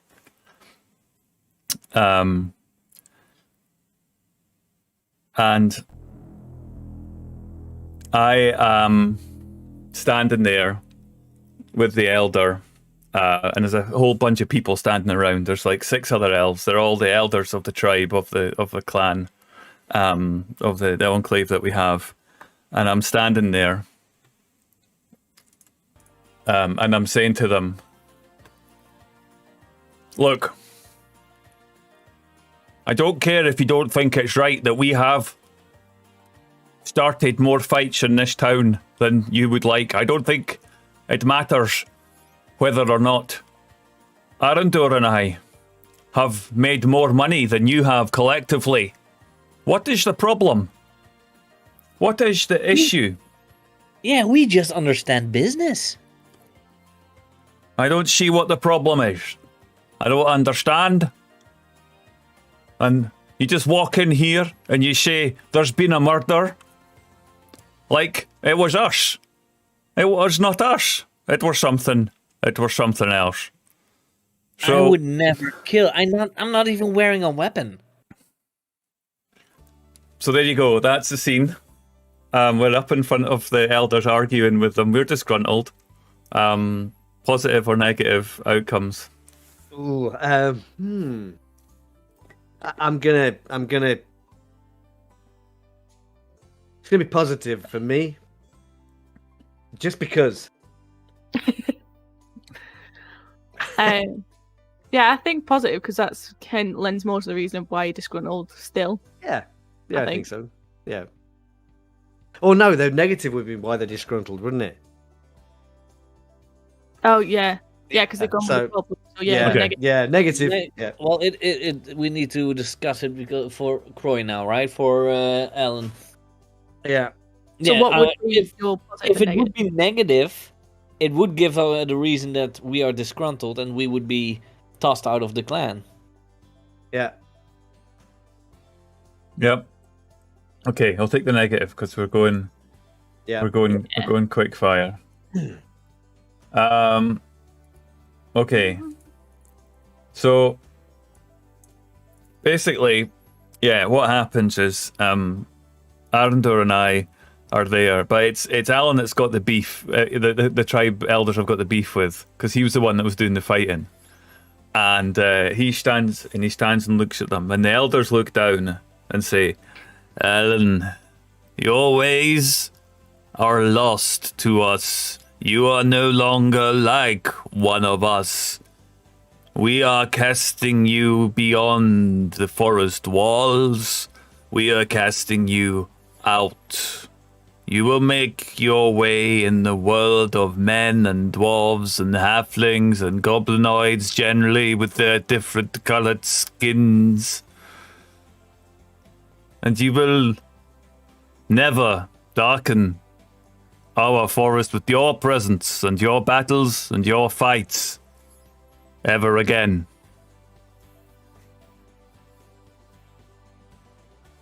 Right. Whoa. My turn. Yeah. Well, I'll go in a flashback as well. We are in the commoners building, I would say, because I wouldn't say elves have a pub or a bar.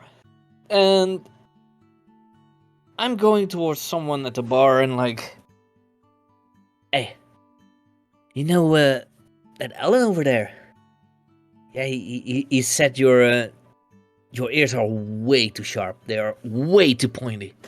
I wouldn't accept it if I were you. I would go get him. I would take him down.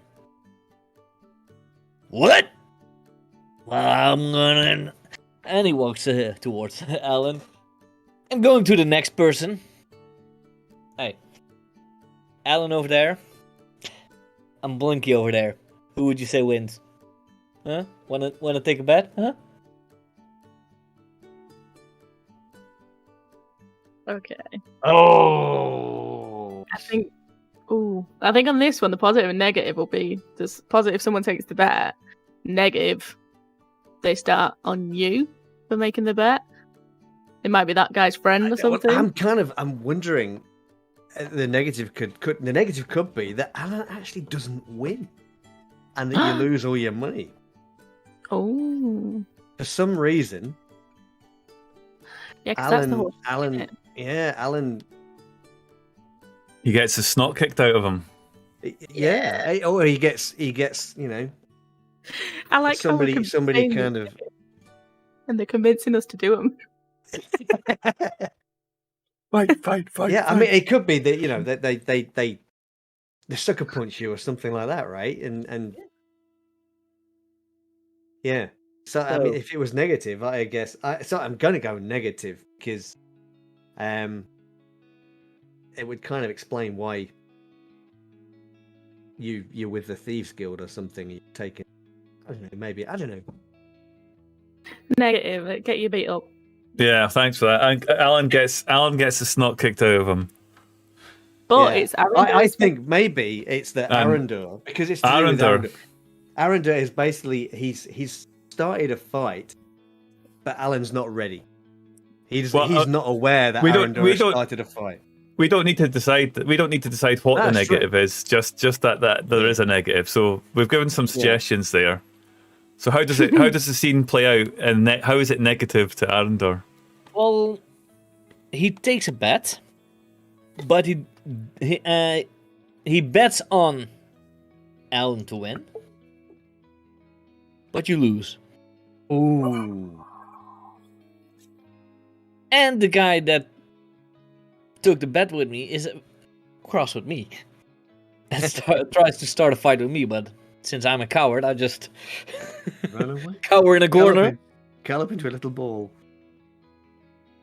And this man decides that I am going with Alan out of the city, out of the elven village, traveling with him. All right. Relationship set. Yes.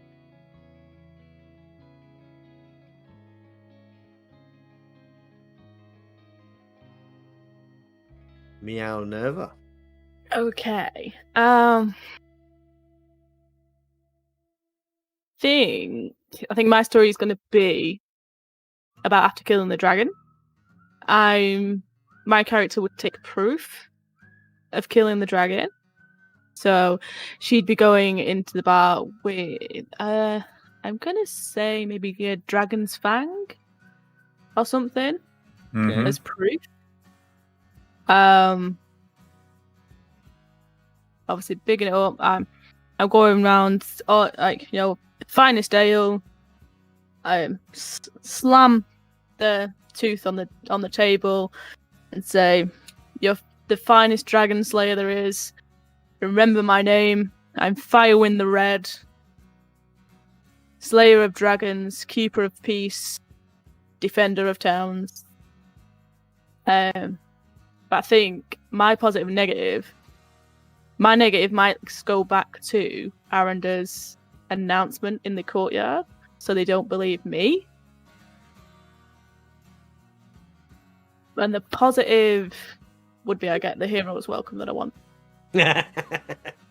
I want all the attention, well done. Well done, me. Yeah. I'm giving you a negative because I think that's funny. I think that's funny, yeah. You get a negative from me with that one. I think because I think that would set the relationship a little bit between Arundel and Firewind think that makes it a little bit testier. I would say that I was at the fight there, and I saw her slay the dragon, and I just cowered away, and I turned as the story that I was the one that did it. Yeah. And So you gotta try to save face. I'm now. giving a negative as well, Okay. so that the positive with my story works out. Yeah, I like the negative because there's two different parts of the tavern, and they're both hearing different stories about how the dragon was slain. That's cool. I like that. So yeah, definitely a negative. Yeah. All right. Yeah. So I'm telling the story of you guys helped Arendor head in the corner like he always does, like he always has. Don't know why we take him along. He's just some coward. He doesn't do anything. But even though I have proof of this dragon's tooth, nobody believes me. They think I've stolen it off Arendor. Yeah. I'm losing my reputation here. Yeah, it's one of those things. Maybe that although you're the best fighter, you're the least charismatic. Yeah. I'm fire in the red. I'm tough. I am an elf. I have a +2 charisma bonus. There you go. Racial. Yeah. So that's probably what it is. So you're trying to tell your story or whatever, and nobody's really paying any attention because the other guy's a better storyteller. Yeah. I'm actually just a bard. Yeah. But what's Jeffrey doing? Jeffrey. So this is going to be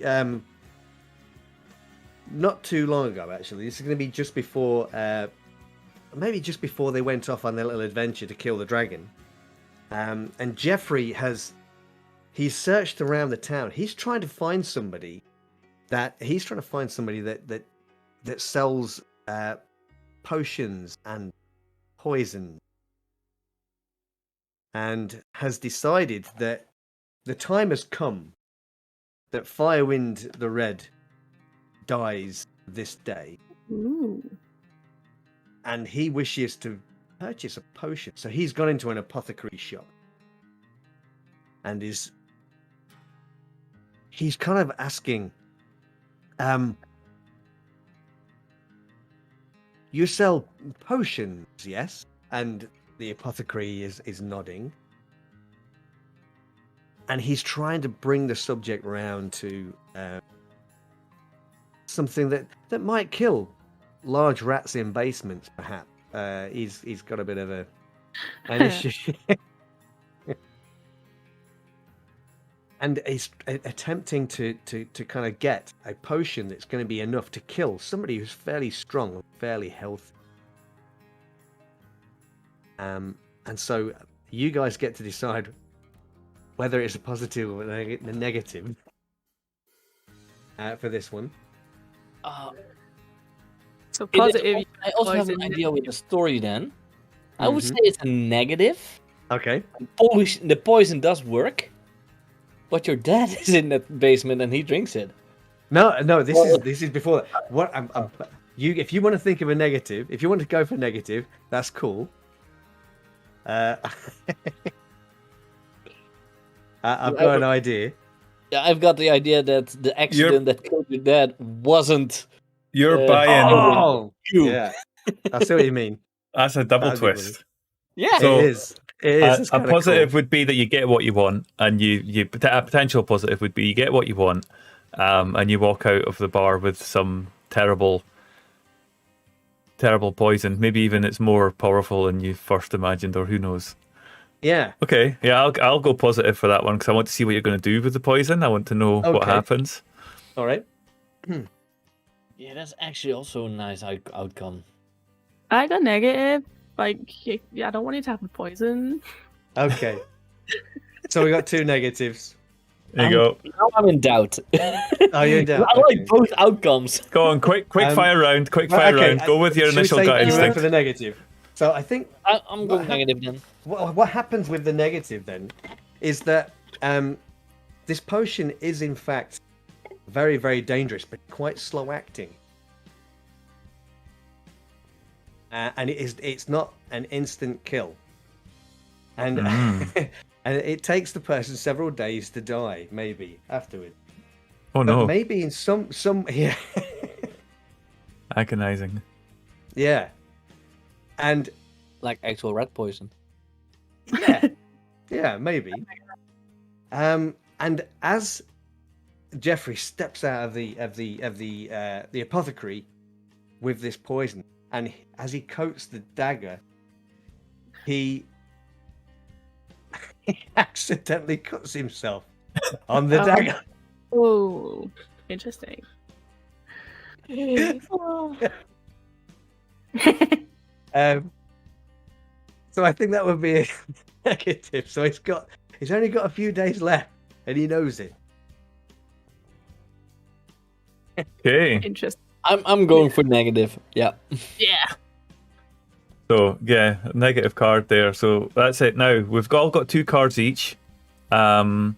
We've done our first scene. We've done our first 2 skits, and we now know that we've had 2 scenes. Act 1 is over, and it's time for the tilt.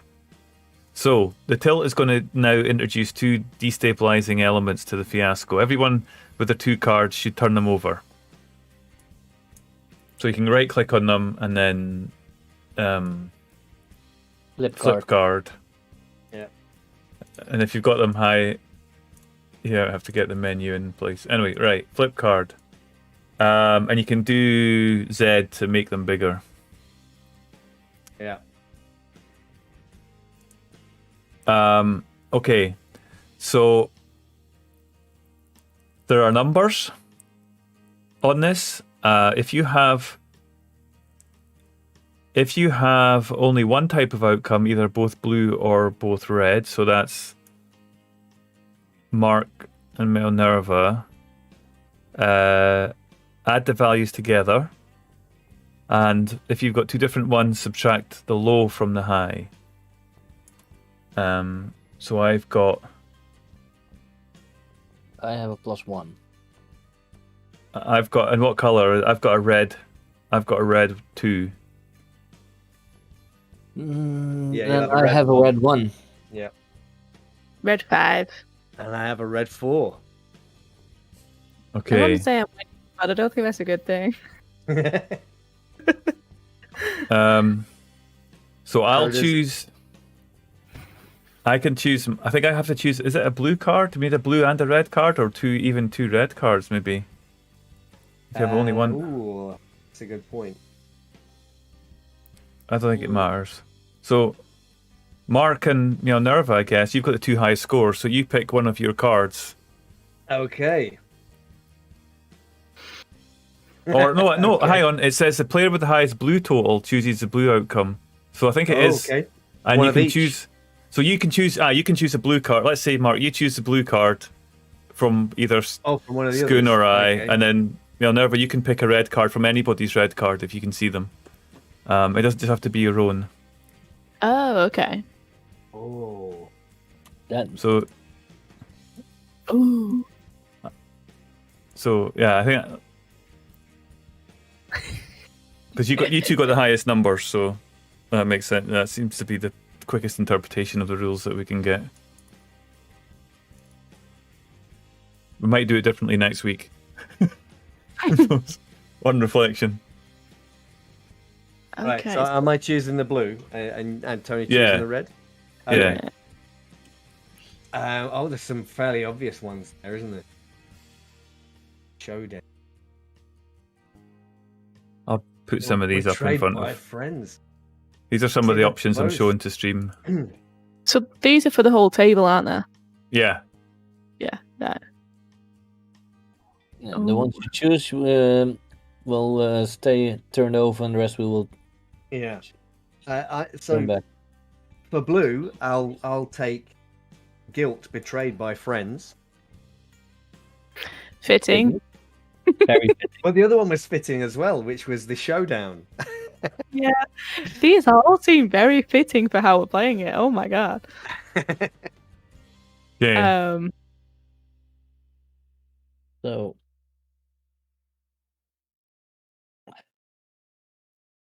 which red tilt will it be? Oh, Why can't I grab these that are one? very appropriate as well. Which one do you want? Yeah. Oh my god, I don't know. Right, I don't want that one. flip that one back over. I wanted that one. Well, the one that's left at your side is actually pretty fitting for you. I'm kidding. Choose whichever you want. I just think... Out of control rampage, misdirected passion, cold-blooded score settling, or somebody blissfully ignores the obvious signs. All of the above. The obvious signs of my lying. I don't want to say this. That's misdirected passion. No, it's very very fitting. Out of control rampage. I think I might go for rampage. That's going to happen Okay. anyway, whether you choose the card or not. Yeah. Okay. So having selected these two cards, an out of control rampage and betrayed by friends. Okay, so we are. Oh, the outcome card should stay in front of the player who had them. Okay, so it was. Well, we'll move them kind of obviously across towards Schoon and down towards Mark, but we'll keep them in that nature. Right. So these are the two that we're going to play with, and then we're going to look for ways to incorporate tilt elements into the story in the second act, and we can use any of them. So we're going to begin Act 2. Each player gets 2 more scenes, and you can establish or resolve each before. Time is short, so yeah, we better go for it. The last scene, there will only be one outcome card left, either positive or negative. After you've played the last scene, your fiasco is near its ludicrous, tragic conclusion. Okay, that's true.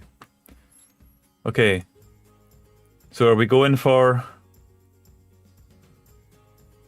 Are we gonna? Will I start again? If we're going round and yeah, whoever, yeah, doesn't matter. Okay, so in this scene, I'm telling the story about how we all met, but I'm telling the story in the bar, in the tavern that we are at the end. You know, so I'm telling the people who are gathered, and they've just heard all these stories going off about who killed the dragon. And I'm watching them, and I'm seeing it kind of unravel, and I'm like, oh, wait a minute, no, I better do something to get attention here. And I want to try and tell a commanding story. And I use a smoke bomb that I've got to let off a smoke bomb to kind of draw attention. Like it's a flash and a smoke, and it just kind of boom, you know, that kind. I just want your attention. And it lets out a round of applause, let's say, as I begin to speak, and it lets this magic thing happens, and so I'm setting the scene. I'm like, so this happens, and there's a huge round of applause, and I'm going to say, because I can see everything like kicking off, and we're not ready yet for the big. We didn't come here for a fight. Arndor and I weren't ready to capitalize. He doesn't know. He doesn't see it. So, yeah, the scene is that I'm standing up on a table, and I'm slamming my feet, stamping, and I slam this thing down, and it boom, and suddenly a round of applause, and I'm standing there, and I'm saying, "Everyone, you will never believe the story I'm about to tell you," and I'm just like, and it's like kind of a huge round of applause. So yeah, positive or negative, guys? I'm thinking positive. They will never believe. I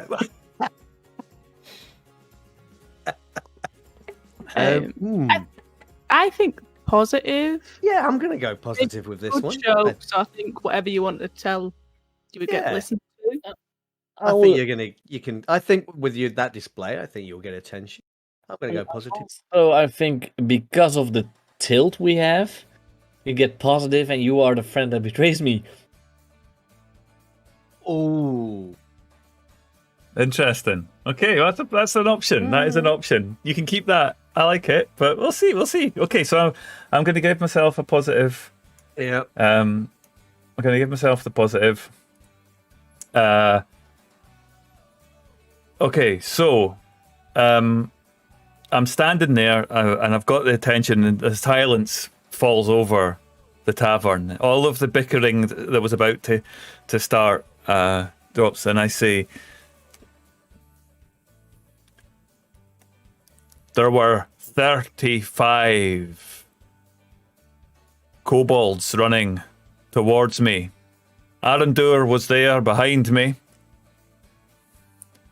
and they demanded attention. The kobolds on the field demanded that they watch, and there was an elder among them with a magic staff, and he slammed the staff in front of me and said, "You shall not pass." And I looked at him quizzically and kicked him in the balls, for he was much smaller than I was. That was a bit of a rammy that started right there. Arendur, of course, managed to kill 17 of the kobolds before my good friends Geoffrey and Firewind joined from the side, for they had been travelling on the road from the other direction, and between us we slaughtered all 63 of the kobolds that were there, and by the time we were finished, 95 kobolds were dead between our hands, and that was the battle that forged our friendship.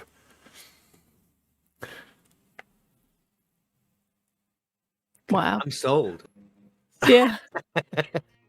Yeah, totally believable. I Yeah. killed them all. Yep.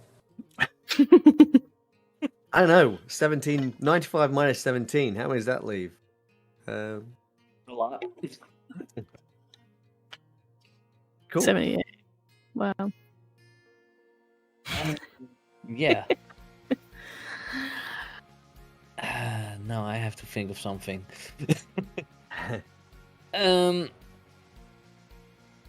Well, I'm going to join. Remember, you can choose a positive or negative outcome, and then we can describe the scene to you. Yeah, That's true. Well, I did have one positive with the story. I'm going to go for negative now because I'm going to tell a story again Okay. because I'm a storyteller. But it's going to be negative now. Okay. So, I mean, the obvious thing here is then, as Arendur, he kind of stands there. We've just had this grand story from his partner in crime, and Arendur has kind of stood up, and maybe he tries to kind of embellish the story to make his part sound a little bit bigger than it actually was. And maybe it's at this point that Alan is starting to get a little bit annoyed about. He's always bigging you up, but you're never doing it for him. Yeah, I like that. Yeah, and I'm going to stand on the table, not far from Alan, and I'm like, yes, Alan is right. We killed so many kobolds. Well, he might have killed 19, but I killed 42 of them. He was a little bit low on the number that I did, but I did a lot more killing. I mean, come on, just look at us. You can clearly see I'm the stronger one of the two of us, right?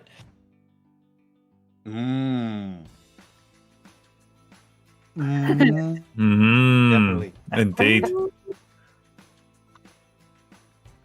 Okay, roll performance failure.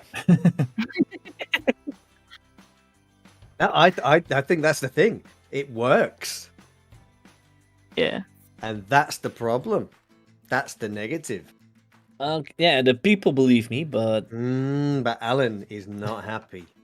Oh, Okay. Noted.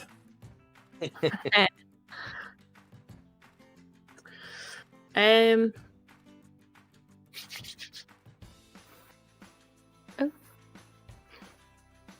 Apologies if that popped up on your screen, that was. Yeah.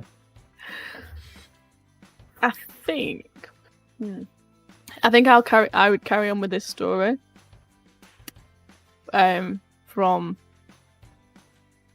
Schoon. But my character is gonna try and correct this story. Like she has been doing all along. She's gonna make this right. She's gonna get the victory party that she deserves. Um,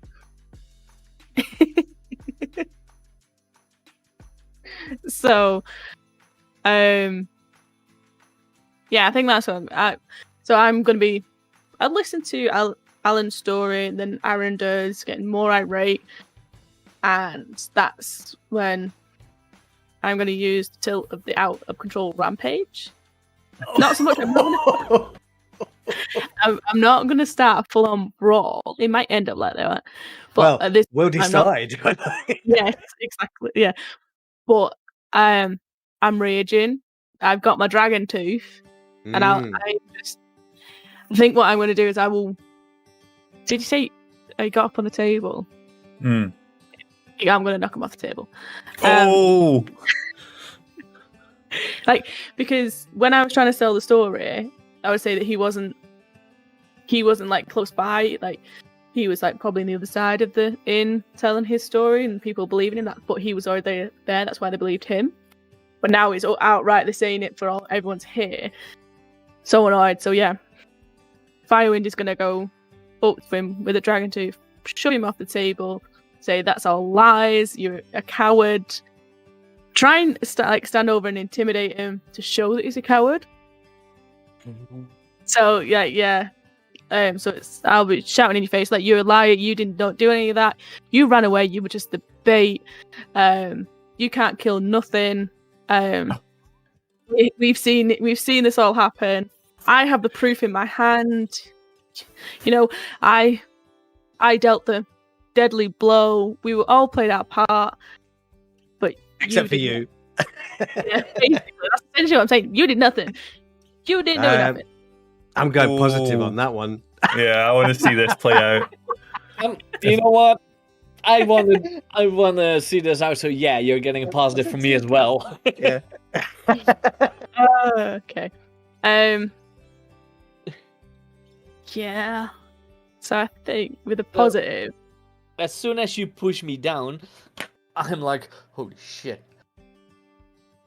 Yeah. It's like you need to tell everyone you're telling lies. You did not slay this dragon. You did not slay all these things. Alan is just trying to defend you and make sure people don't see what kind of coward you truly are. Tell the truth. Like, I'll grab hold, like after push down, I'll grab hold and it's like in your face. Tell the truth. You can't take credit for this. You know, we all played our part. And I think the positive. I don't think I'm going to. Like, it's an all-out, I'd say out of control rampage, but it's not going to be like a brawl. It's like I'm just in a rage. Okay, yeah. Screaming, shouting. Yeah. I think the negative would have been that I, lose complete control of Beam. Well, yeah, nobody pays any attention.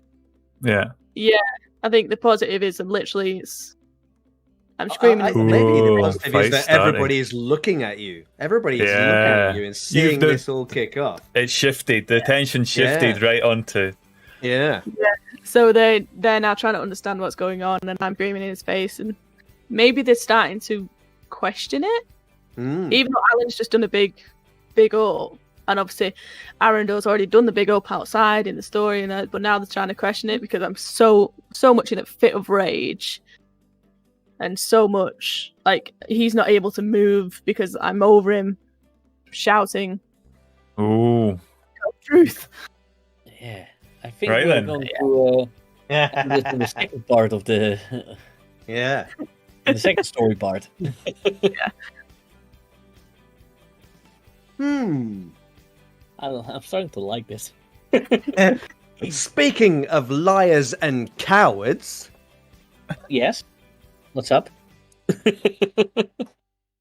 Perhaps you could also tell how you slayed an innocent man in a darkened basement. What are you talking about? Perhaps you do not remember the Crimson Unicorn Inn. 7 years ago. Actually, I know you do remember. Yes, of course I remember. I protected the inn. I protected my town. Protected. You killed an unarmed man in a basement. Not unarmed. He was a thief. Of He course was my father. Okay. Ah. Positive or negative? Oh. Oh damn! It Okay. depends what the positive and negative is. I guess we can decide that after we choose. I think the positive, if it helps, is going to be the crowd doing the ooh, and Yeah, suddenly are you not thinking, "Oh, entertained?" wait a moment, this person might actually be a vicious assassin, a killer." Oh my god, this turned into a sitcom for him. That's the point. And then We have succeeded. Yeah, the negative could be something along the lines of The negative would be that the local law enforcement just happened to have walked in at that point and they hear about this unscrupulous murder. would that be the positive? But I was thinking the negative would be that they. Well, it's just Right. we don't decide, do we? We just decide this if is it's right. a No, positive. just kind of we have an idea. So I We're think having ideas. yeah, whether you decide whether it's positive or negative outcome, and then we'll work out from there. I think there's more chance of a positive outcome leading to a bar fight. So I'm going to give this a positive. Well, I would say if it's a positive outcome, they believe Jeffrey and they do something against Firewind. But the negative would be that Firewind would say something like, "No, you killed your own dad," and they take you. Oh, She twists the story to you. Right. Okay. So what are we doing? Positive or negative? I'm going positive. Okay. What? Oh, yeah. Oh. Yeah. Well, I'm gonna go negative because it just sounds better. Okay. For where the story is, but I don't know because now it's officially been said and we know it. It's like positive and negative is, I think, it's much of a much at this point. But obviously, you gained Alan's like camaraderie. Like he knows, so I don't know if that is going to play in at this point. I mean, I'm still going negative either way, but that could play in at this point.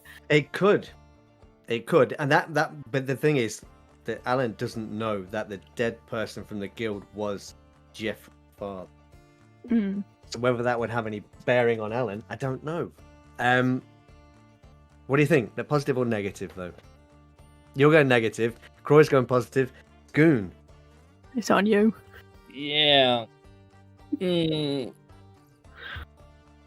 I think I'm gonna go negative. Okay. So I think what the negative is as Jeffrey, in his fury, is screaming this at Firewind, he's stepping forward and he has this dagger in front of him. And he rushes forward and goes to stab Firewind with it, but Firewind spots it and grabs a hold of his hand just as he's about to stick her with it. While holding me in the other hand. Yeah. Yeah, because That's yeah. it. So Showing that she is the fighter she says she is.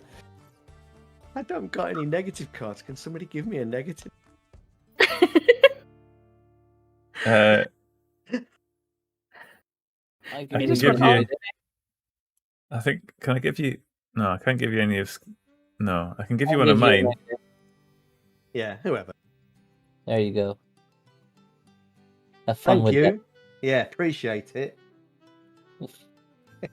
Actually, this is yeah, that's the other one, isn't it? So I can get rid of that. Delete. I think don't delete it. I think you keep it because we Yeah, count that it was up. from Act 1. That was from Act 1, wasn't it? Did I you think we keep from them Act- all, don't we? Well, Oh, well. Never It's a mind. plus Don't three. worry. Yeah, there you go. I think that's what we need it for. Anyway, right. So,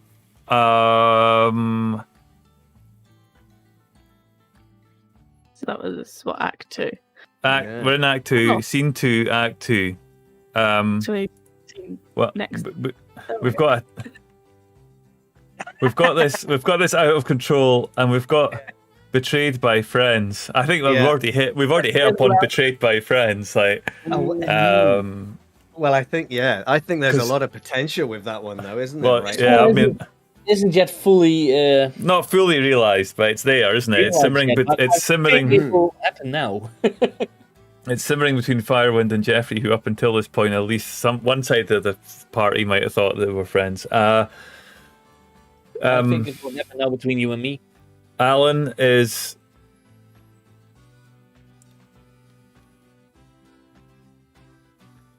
Alan senses the opportunity.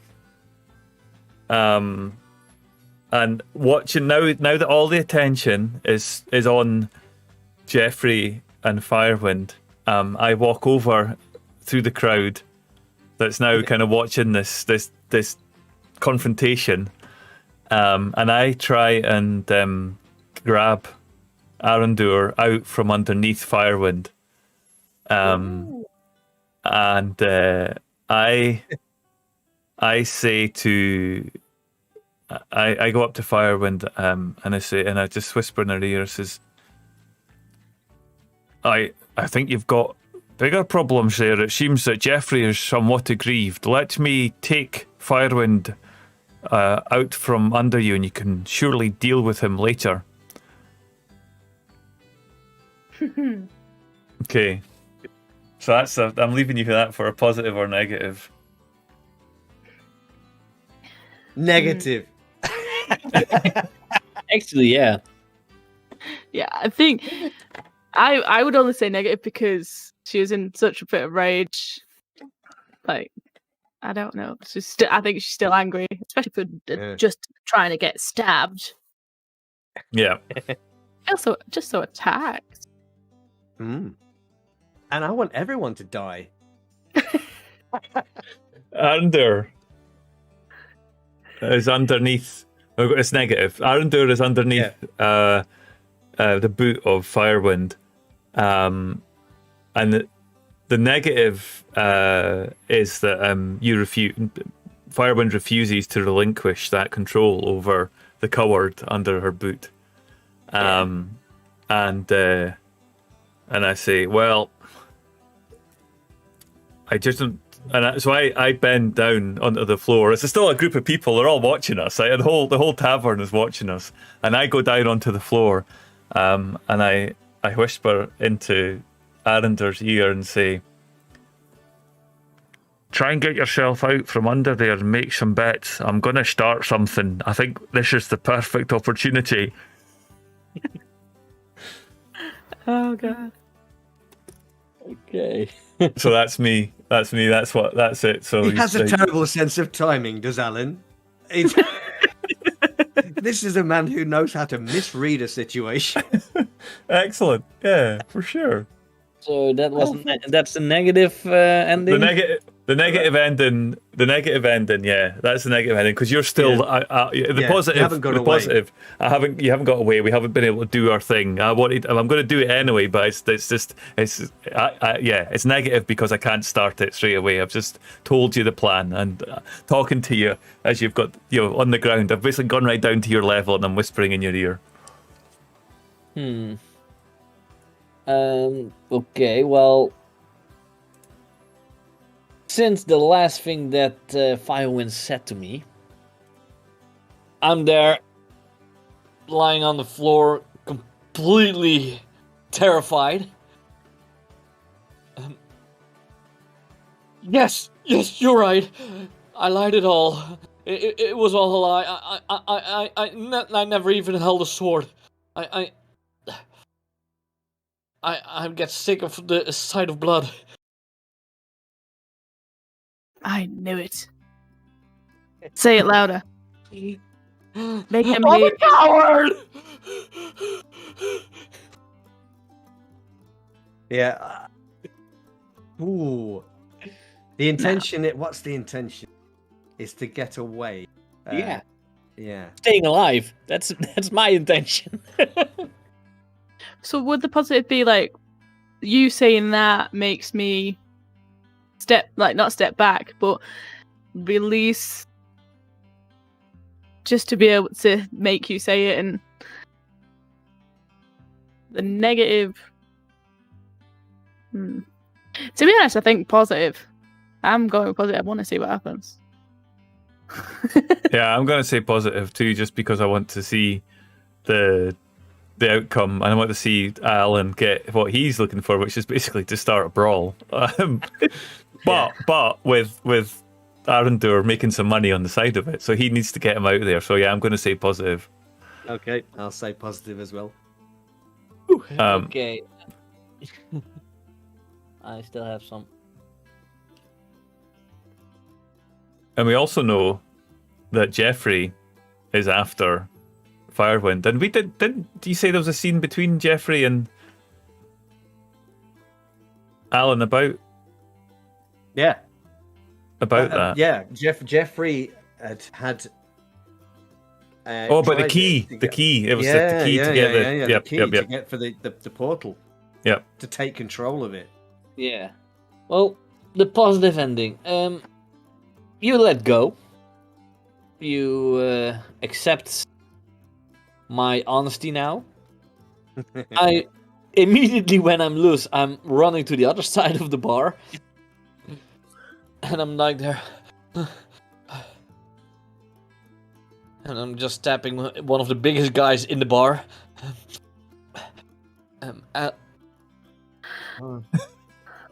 Alan whispered something to me.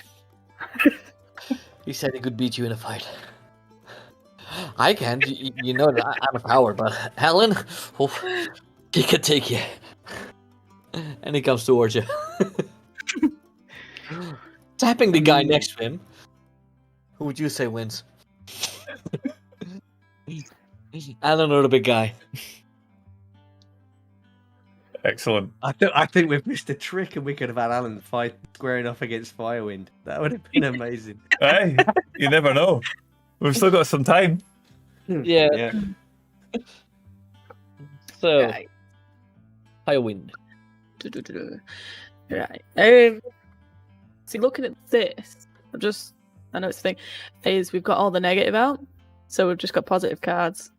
So, I think I'm going to go for. I'm going to do the resolve, like the positive outcome. Okay. And the positive outcome is basically, I'm trying to de-escalate Jeffrey from the stabbing. Obviously I'll notice that Arendur's gone, so I'll turn my full attention to Jeffrey and just try and de-escalate. And like calm him down. It's just like, look, I didn't know it was your father. It was an accident. I embellished. It was all an accident. It was my first fight. It was my first kill. I made it so it's made me sound better.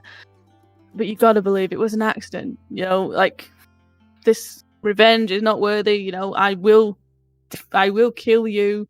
But we've been through some stuff together. I don't want to kill you as well. You have to understand that. So the setting for this, because you've decided it's going to be positive. It's going to be positive. Decide how the scene actually goes. So you've determined the outcome that Alan that Jeffrey backs down and accepts it. That's what you're saying. Well, he stopped stabbing me. Right. That's right. Okay. Okay. So we have to say how it gets to that point. Is that right? That's what we would be in terms of setting the scene.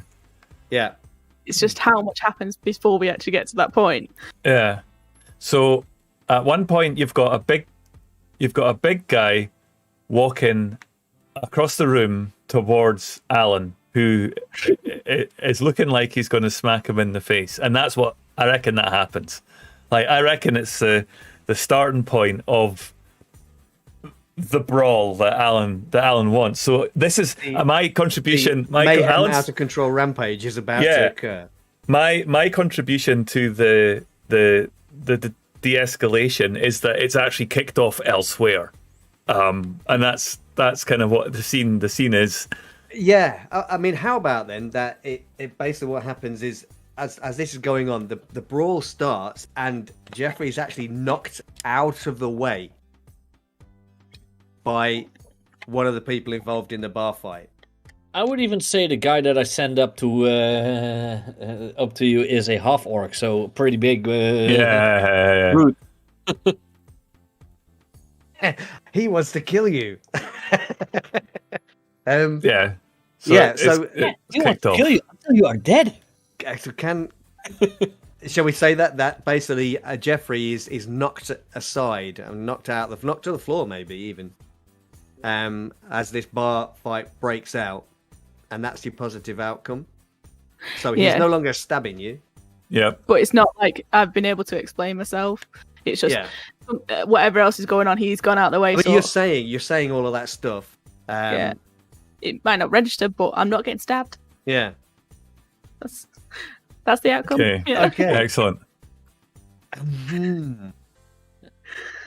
So Jeffrey. Yeah. Now Jeffrey. How come the knife doesn't go in the back but in the front? Yeah. So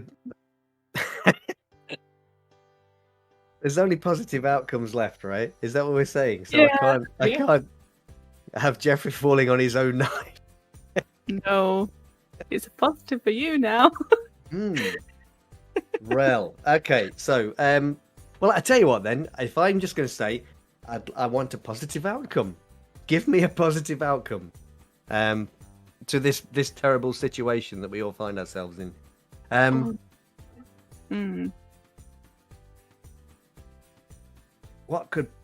Ooh. How about? I mean, I'm not supposed to say this. I've given you the. Okay, so I'm supposed to be thinking of this, right? The positive outcome for Jeffrey is that I've thought of one. Firewind gets caught up in the Stramash and starts to get beat up bad, like actually getting landed on by some wandering dwarves or something that just see a fight, and there's a troop of dwarves walking down the street, and they just happen to be looking in and go, "Whoa, there's a fight!" And then they just ram me in and start, and they pick on Firewind, but somebody gets Pack me in. Yeah, somebody gets a hit over your back or something with a chair or something, and you fall to the ground, and the retribution for Jeffrey is just that much closer. Yeah. Yeah, 'cause I was so focused on him getting knocked away and me trying to explain because I thought we were friends. So I don't realise that they've come in and I just get attacked from all sides. So I can't defend myself as well as I would have done. And so Yeah, I mean, I've had another idea. What if, as this bar fight has broken out, one of maybe the half-orc guys, he's kind of... No, because we've already established he's going after Alan, right? But somebody in there is going to say has just hit Firewind over the back of the chair, and he's now saying something along the lines of, "Was it you that killed that bloke at the Crimson Inn anyway? Or the Crimson Unicorn anyway? It was me." Yeah. You're taking credit for my kill. Kind of bollocks. So in a way, we're all liars. Yeah, so there's a big fight happening. There's more people piling in from outside. The windows are getting smashed out. My horse is still parked outside the bar. And has yet to kill someone. So we've gone through all of that. So the end of it, the aftermath, there's now a thing that we do. So that's the end of the last scene. Everybody's on the floor and there's fights happening everywhere. The whole place is getting smashed. So they're going to wrap up our sad little tale, and we're following the characters into an uncertain future. In this phase, players determine their character's fate from their outcome cards. Continuing clockwise from the last scene, each player may, if they wish, give one of their face-down outcome cards to another player. This will shift the balance of both player cards for better or worse. always do this before turning the card over to reveal its value. So shuffle them around so you don't know what they are if you've looked at them. Yeah, I'm just thinking I need to put a card down. I've got a positive card, don't I? Yeah. It doesn't have to be fair. It's just fun. Yeah, I think I've all ended up with 2 positive, 2 negatives. You can just give one to anyone. So we can give one card to anyone. So I'm going to have a look to see who's got the most negatives, and I'm going to give... I did have a +3 negative card as well, which I've binned, didn't I? Because I'm 50-50. I mean, it's supposed to be fun. Give yourself your remaining positive then if you've binned one. Just put that down in lieu. It doesn't matter too much. I am going to give... everybody's got 2 and 2, isn't it? Yeah. Oh, yeah. I'm going to give Pirate another negative card. It's a really big negative card. Did you swap them, or did you just give it him? Hang on, I was looking, aftermath.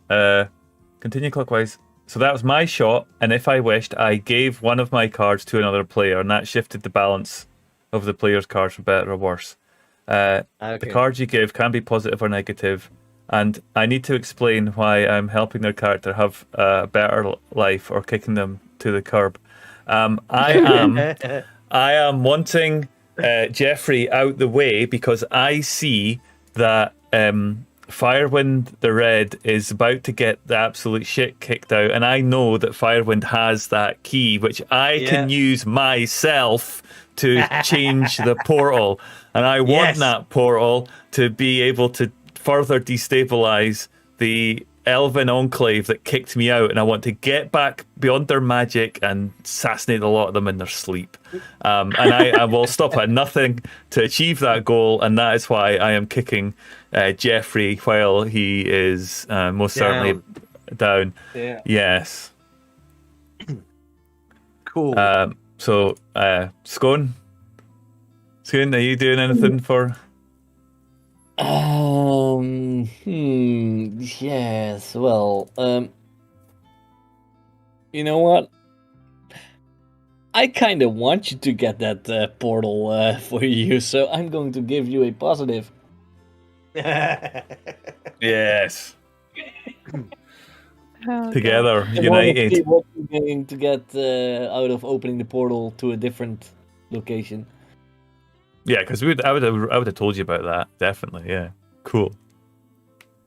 Awesome.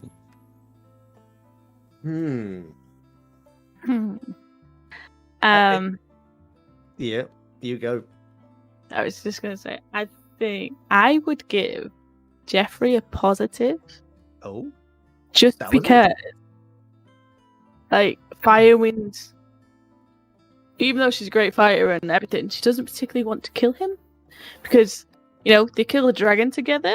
She's impressed, so she doesn't want to kill him. So they want to be friends. Yeah. Well, not friends. She doesn't want him to kill her. You know. Yeah.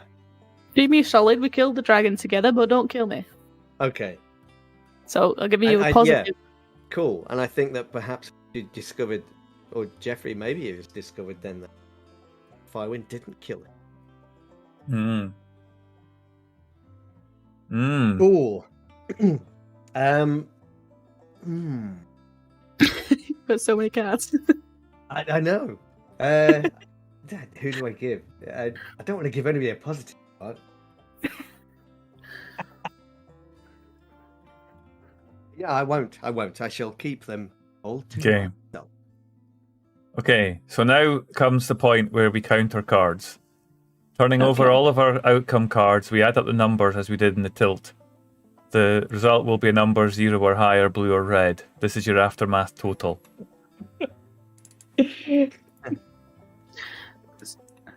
So we add the red and minus off the blue, or If it's like the tilt, then you count down the lowest from the highest, right?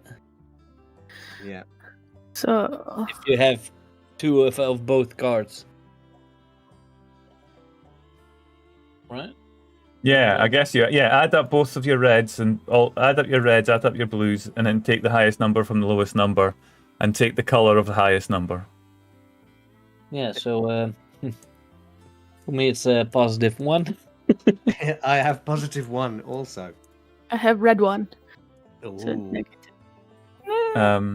I have 0. Oh dear. Is that?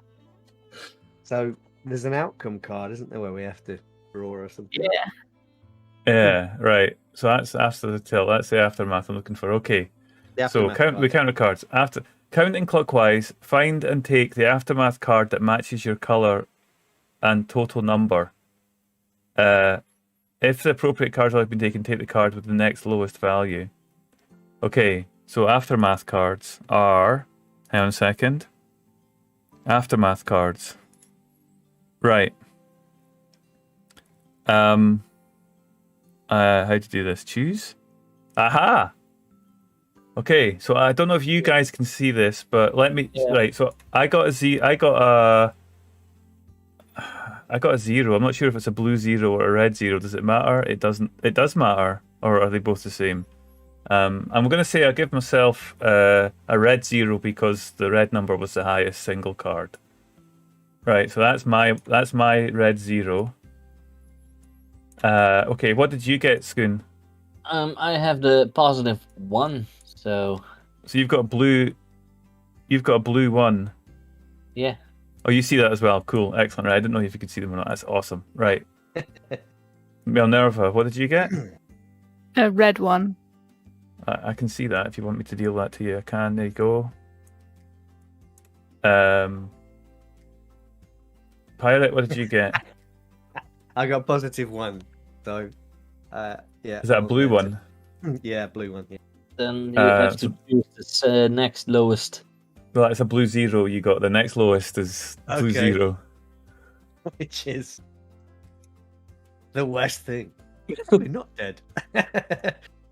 Okay. Wow. So this is the end. This is the aftermath of what happened.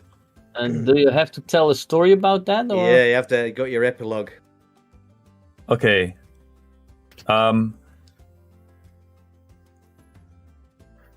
Highest to the lowest. Oh, it's the highest to lowest, right? Go for it then. Who's highest? Blue 1. Blue 1.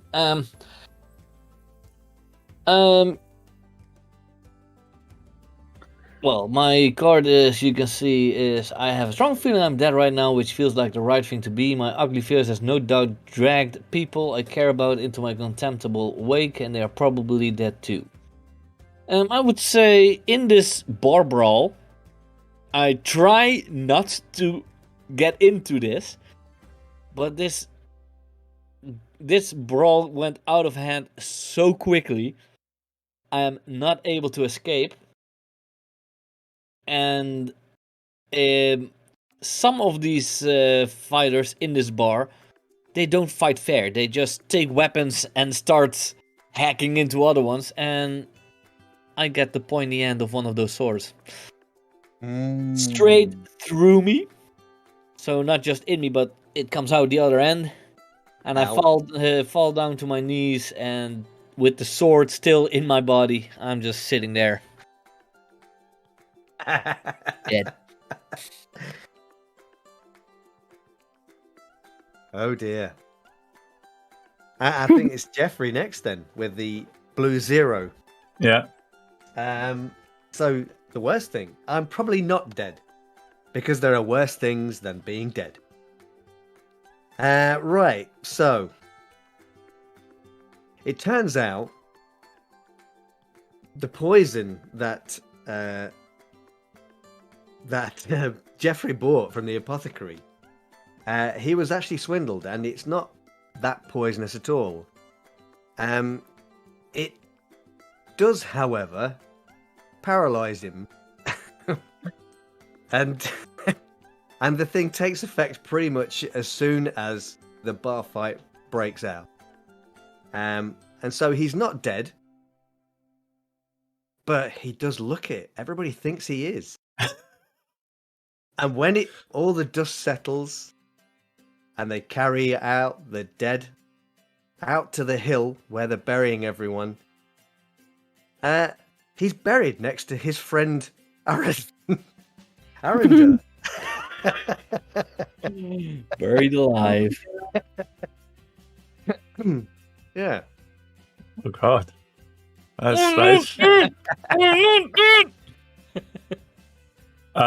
is it so we switch into red at this point and then keep going down, so it's red 0 next, Yeah, right? Is that fair? I guess. I guess. Okay. Yeah, I think so. So red 0, Alan is getting the absolute shit kicked out of him, and he knows that he's got one last chance. He's got an ace up his sleeve. He's got his attack pony outside. He's got his horse, and he goes out. He manages to like just crawl out from a pile of bodies that he's and he gets through the doors. And he sees his horse tied up on the hitching post outside, and he sort of he crawls over to it, and he goes up to it, and he stands up in front of it, and he leans over, and he whispers the attack word, forgetting, of course, that he's the first thing that the horse sees. So the horse immediately responds to the attack word and just kind of sideways and takes a huge chunk out of his body with his teeth, and he falls. And then it rears forward and it smashes its front, like kick with its front feet. And I smash back into the tavern, landing on top of Arender.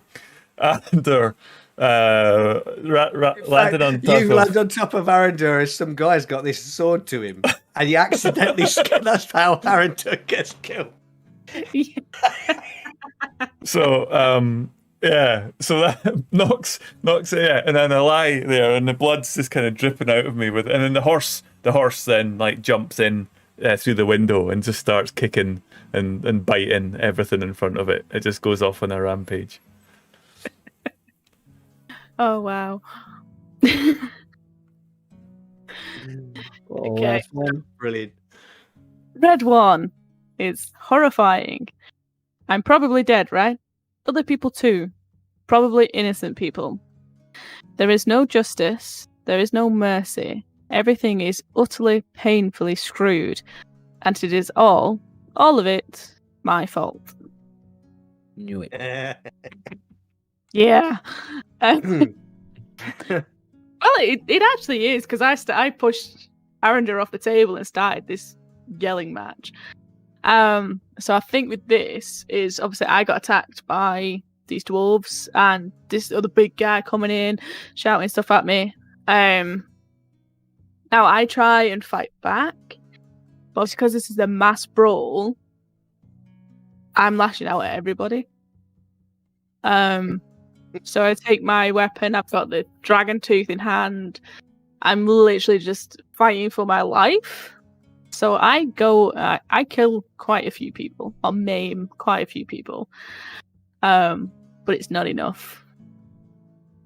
I think the big guys, because I'm killing people, the half orc and this other big guy that's died on me, they gang up on me.